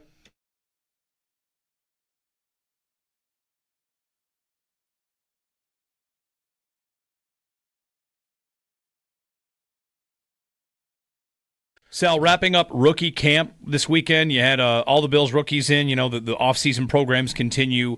What kind of takeaways did you come away with watching some of these younger guys? Well, I wrote a few, observations, and one of them was Max Hairston is just such a phenomenal athlete just on the hoof when you watch him.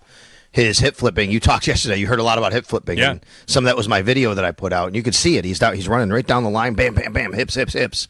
Looks great. And then you could see he really has nice hands. You know, when the ball comes to him, you can see him catch the ball with his hands, doesn't get into his body. Little things like this that you can notice and what made him such a great athlete and first-round pick at Kentucky. So you can see that. Landon Jackson is just a massive presence on the end of the line, on the end of the defensive line. You know, he's got an NFL body. You could see it right away. When he stands there, you can tell. And, he's going in rookie minicamp against guys who aren't NFL veterans and these as big of bodies maybe as some of these other guys. So it matters even a little bit more when you see that. Caden Prather had a really nice day when we were out there. We only got to watch one day. He was catching a lot of balls. He was finding zones. I felt, that means he's running good routes. I do want to caution, though, and this goes to the Jackson Hawes point. Jackson Hawes was also catching everything. Jackson Hawes was in on the first play. They threw it to him later on again. He just was catching everything. And, you write that and people are like, oh, my God, are they going to use him as a pass-catching tight end? No. Let's remember this. I want people to understand how this works. These are guys who now in rookie minicamp, like the draft picks, it's probably their only chance to get all these reps. So they're going to be using them a lot and throwing the ball to them a lot. Once Jackson Hawes is in OTAs with Dalton Kincaid and Dawson Knox and Zach Davidson, how many times are they actually going to be able to, how much is he going to get on the field for them to throw him the ball? Probably not very much. So guess what? Do it now. So that's why you see him at rookie minicamp getting all these throws. Same thing with Caden Prather. Like if you're the Bills coaching staff, you're not putting people on the field at rookie minicamp over Caden Prather because those people probably aren't making the team. You want this guy to get as many reps as possible right now, if that makes sense.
The Minnesota Vikings. Yes! Your Minnesota Vikings? Sorry, I had to do it again. Playing 2 weeks in a row in 2 different countries. The Minnesota Vikings. I can't believe that has happened before. Way. No. The Jaguars obviously have played back-to-back games in London in years past.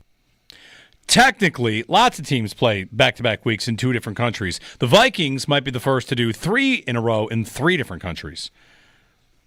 I'm counting the U.S. That's not fair. Sorry. The Vikings, back-to-back games overseas. In 2 different countries. Ireland. Very, very jealous of them getting to go to Dublin. That said, that's not going to be a yearly thing, is it? NFL in Ireland? Dublin and London is the distance between. Is it like Buffalo to Baltimore? It's a ferry ride across and then a train. Yeah. I think you can get there in like 5 hours. Just from that, I think. Ferry to the train. You could also fly. Or you could do that. It's an hour. It's like an hour and a half. Right. So Buffalo to New York City. And that's a shorter flight. Yeah. Depends on the flights. Buffalo to Chicago. Buffalo to whatever. I've demonstrated. It's very close. Right. Exactly. 2 different countries is not exactly far away. It's not London and Dubai. When's Dubai get a game? That is, I think, are planning on that within a couple of years, I believe. That would have been with Sal and Mike North. That is in the works, like to happen. They're going to play in Dubai. How's that for a Bills trip? All right. Jeremy and Joe, good morning. 803-0550. Yeah, 20 doesn't have a year. United Arab Emirates and Greece, though, are the 2 mentioned here. Greece. I play in Athens. I've been to Athens. Not impressed. Parthenon was cool. You were not impressed? No. The Parthenon was really cool and awesome, and the rest of it, whatever. Not impressed. It's not what you think. You think you're going to show up at this city. It's been around since the BC times, and you realize, oh, wait, they rebuilt this all in like 1850. Like, the city didn't exist for 2,000 years. Like, if I want to see buildings that were built in 1850, I just go downtown. Some takes here on Greece. Just that one particular area. All right.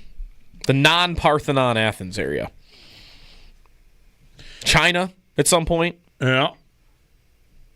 Saudi Arabia. I don't know. Japan. That's like Australia. You have to figure out the time zone when you're playing that game, probably. Mm-hmm. But I bet that happens too. So we're pretty much done with schedule stuff for the day, right? Unless we start getting leaks. Yeah, unless it's other leaks. The Bills have revealed their Highmark Stadium patch, their commemorative patch for the season ending, the end of season at Highmark Stadium. I got a tweet here because you and I kind of got into a conversation about,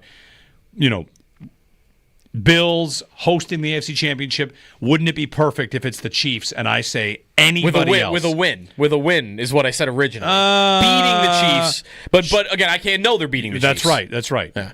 And I had a person write in, I guarantee if you asked Josh and he answers, he'd say he wants the Chiefs. And I guarantee you he would not say that. Really? Yes, you don't think so? Josh Allen would not, on the record, say he would prefer to play the Kansas City Chiefs. Not on the record. That's what about in an honest moment, though? Where's he speaking it to you? You're golfing. Where anybody could hear You're golfing. You're in the golf cart, and I think it's not one of the YouTube golf streams where it's on the record. I think he'd say it doesn't matter who we play, man, as long as we're at home in front of our fans. No way. I absolutely think he'd tell you somebody. It doesn't actually matter if they beat the Chiefs. But you might want to beat somebody more than you want to beat somebody else. You knock them out in the divisional round and then beat Baltimore at home. You don't think, though, it sticks and it irks him that he hasn't beaten that guy? Ultimately, even though it's not his fault that he hasn't beaten that guy. Sure, it might, but if you win the Super Bowl, they don't ask who you beat along the way. Like you get to win it. I know, but some of these guys are, I'm not saying he's Michael Jordan, but Jordan didn't just want to win the title. He wanted to bury Reggie Miller. Did he? Yeah. Would he have preferred somebody else? At least that he year? said it in the documentary. Well, he wanted to bury Reggie Miller because he's playing Reggie Miller. He also got to bury Gary Payton. He got to bury Isaiah Thomas. Sure. That guy, for those two, they still hate each other. You know, not that Allen and Mahomes hate each other, but I think it could matter more. It could mean more in the moment to beat somebody than if he just beats the Titans have a surprise season. I mean, the Rams, who'd they beat on the way to the Super Bowl when Stafford won it? Who'd they beat? He beat Brady. He did beat Brady. Who else? Burrow? Garoppolo? Mm-hmm. I know. Was there someone else he'd rather beat? The Lions. But it just... I'm not saying... the Super Bowl is by far the thing, but... I'm not saying that storylines don't exist, but... Right. I am not buying into... I'd prefer the Chiefs over anybody else. There's too much to lose. I'm fighting people all the time about Eli Manning. His whole legacy is who he beat. Not just that he won, it's who he did it against. Sure, but he won. That's going to get him into Canton. Yeah, but if you beat somebody else to win 2 Super Bowls, whatever, he's not less happy. You're probably right about the Hall of Fame point, though. Not that Allen's not going to the Hall of Fame. I just think in an honest moment, Josh would tell you he'd rather... Yeah, I want to beat them. What about Denver? What about Denver? They passed on him. He's got that little ammo. Is that not... You get to beat Denver. You did beat him in the playoffs last year. There are other teams that passed on him, too. A couple. Not that many. Cleveland and New York picked other quarterbacks. That's right. I don't really hear him very often be chip on my shoulder. I've only heard it once some athletes with, are like with that. Denver. I mean, Baker Mayfield had a list of receipts, didn't he? When he showed up in the league, people that said he wasn't going to be good, or Draymond Green, I've heard on podcasts, he can list out these players that can list out, and it motivates them, who got picked above them. I don't know if I've ever heard Josh Allen be like, yeah, it irks me that Baker Mayfield went first and I didn't. Didn't he point to Elway in Denver? Allen? Yeah. I thought he did a thing where... not that I remember. I thought I heard him say something... I take it back if I'm remembering something incorrectly. I thought he said something about Denver once. I feel like I'd remember. They said they were going to take me, and they didn't. Because Bradley Chubb was on the board. Okay. Maybe he I think he...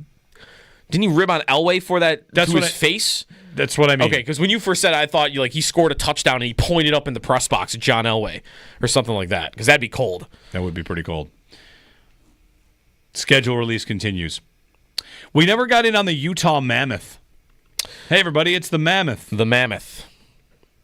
Do we like it? They have. Do we like it more than what some of the alternatives were for them? They have the same colors as Seattle, basically. It's pretty much the same. The blue is different, right? The blue is different. Seattle is more of a teal, and this is more of I don't know what they would call it, but they call it more of a sky blue or a baby blue or something along those lines. But it's not that far off. I wanted to see them do something with pink, because the pink Salt Lake and Utah, that works, but they did not do that. There's more black in the logo. The team name, though, is fine, right? There was worse. There is a Mammoth lacrosse team, Colorado Mammoth. I guess that didn't... I guess it's okay. That didn't matter, unless they're going to come calling sometime soon. And the logo's pretty cool, right? It's a mammoth head, but you got the mountains on the top. Fine. Sure. I think they did fine. I don't hate it. My nitpicky thing is get rid of the black and bring in some pink. That would have been better. Too much black. Also, their away jersey, they're not changing. Just Utah? The home jersey is going to be a black jersey. That too, it should be blue. But a black jersey with the mammoth head on it. The away jersey is going to be the same away jersey. White with just the Utah script going across diagonally. Okay. So. That works. Yeah, they could have done worse. Yeti was going to be worse. Yeti would have been... I like Mammoth more than I like Yeti. That's for sure. 803-0550, our phone number. The full schedule actually comes out tomorrow. Can you even stand it? Who's ready? I just want to know. Give me the opener today. I think we'll find out. We'll find out a Bills game today. Marcus, maybe not officially though. Marcus Mosier just posted a piece. I retweeted it for you if anyone wants to take a look at it. Keon Coleman feels like one of the league's most important players in 2025. If he breaks out, I don't know how teams are going to stop the Bills. I might agree with that. I would also agree with that. If he breaks out, what does break out, though? Prove to be a great receiver. Okay. So a guy that's he's top of the everybody eats mountain? Sure. Revisiting a conversation about wide receiver, the entire idea is somebody breaking out would be very good. And if Coleman breaks out, it would be fantastic. If Coleman breaks out, it would be incredible. On the other hand, though, Matt Harmon from Reception Perception charted 7 rookie receivers from last year, and Coleman was not one of the 7 that he charted. Yeah. He might get to that. I'm sure he will. I'm sure he'll get to Coleman. By the way, he charted Xavier Worthy. Worthy had some good numbers, great numbers against zone, very bad numbers against man coverage and press, though. But that's kind of what we thought of Worthy. He's a player you kind of have to use in specific areas. But I like Harmon's breakdown was good. That very curious to see what he'll look like with Rashee Rice at the same time. Because what Worthy did best last year was kind of the same role and types of plays that they were using Rice for the previous season. Yeah. So they both can't do it if they're on the field at the same time. Ben Solak on Coleman in this piece. The big-bodied contested catch expert from Florida State was exactly that in his rookie season. Big play, ball winner, 39 of his 57 targets against man. He typically wins with physicality, but Coleman showed enough wiggle in his routes and surprising shiftiness after the catch that there's an exciting profile in there. He'll get a bigger route tree and more opportunities in year 2, and he should continue earning quarterback Josh Allen's trust. One thing about Coleman getting like most of his targets in man coverage, I would say his numbers against zone were good, and his numbers against man were bad. So that's Allen just betting on Coleman winning. He's not necessarily, I don't know if you'll ever expect him to be a separator man coverage, but if he can still win anyway, big-bodied bully ball out there. One more thing I saw on Coleman yesterday, this was from Ian Hartitz. Number 1 receiver in yards after the catch above expected. Coleman. By year, it's gone in the last 7 years. DJ Moore, like the number 1 receiver in the league, at getting more yards over expected than what you're supposed to get. DJ Moore, A.J. Brown, Deebo Samuel, Jalen Waddle, Deebo Samuel. Last year, Keon Coleman. That's. I'd love to. I think we said this last year, though. Screens and putting him in the slot. Yeah. But I wonder if they'll do more of that. Because last year, there wasn't a. I wonder, like, that's per reception. How often were they getting him involved in short yardage? When you think of the Coleman plays, it's jump balls down the field where you really don't have an opportunity to get yards after catch. Think about it this way, potentially. Engineering offensive plays for Keon Coleman the way they did for Khalil Shakir. Yeah, right. Like and that's not to eliminate the Shakir plays, but take some of them and give them to Coleman? Yeah.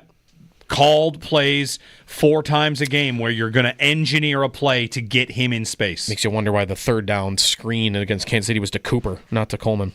Hey, Bills fans, come meet Khalil Shakir Thursday, May 15th, 5 to 6 p.m. Walden Avenue Verizon Store, 3393 Union Road in Cheektowaga, and be giving away home opener tickets, post-game field access, and a $250 gift card to the Stadium Store, courtesy of Verizon.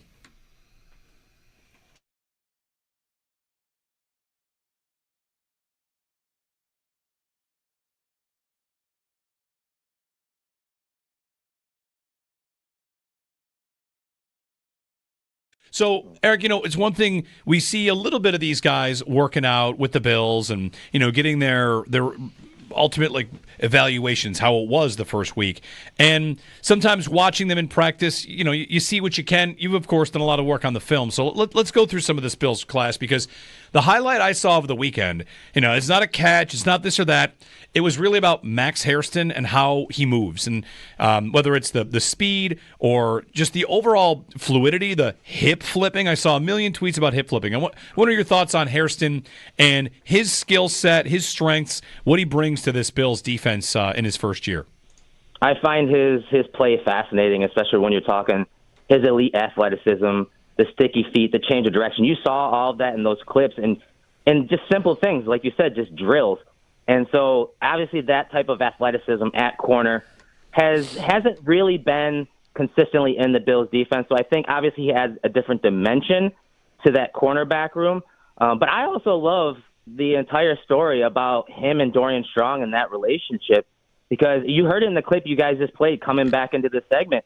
You can hear and sense the coachability of Hairston, not just by his coaching staff, but from other players and with Dorian Strong and how they were working together, I found that probably the most fascinating portion of this rookie minicamp, because we know what Hairston can do from his film, from his athleticism and that standpoint.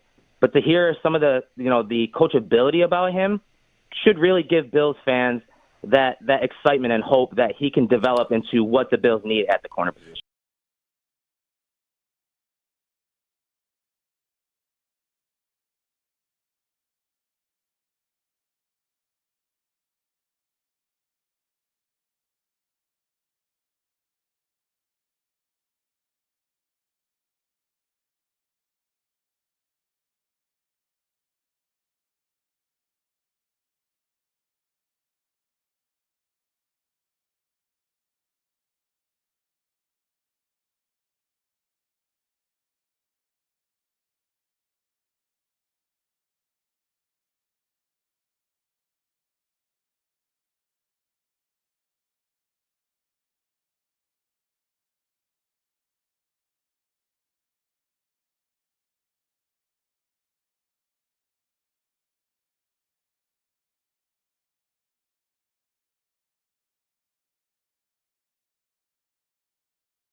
Spencer keeping it in there. Now it's stolen away and cleared out to center ice to Pominville.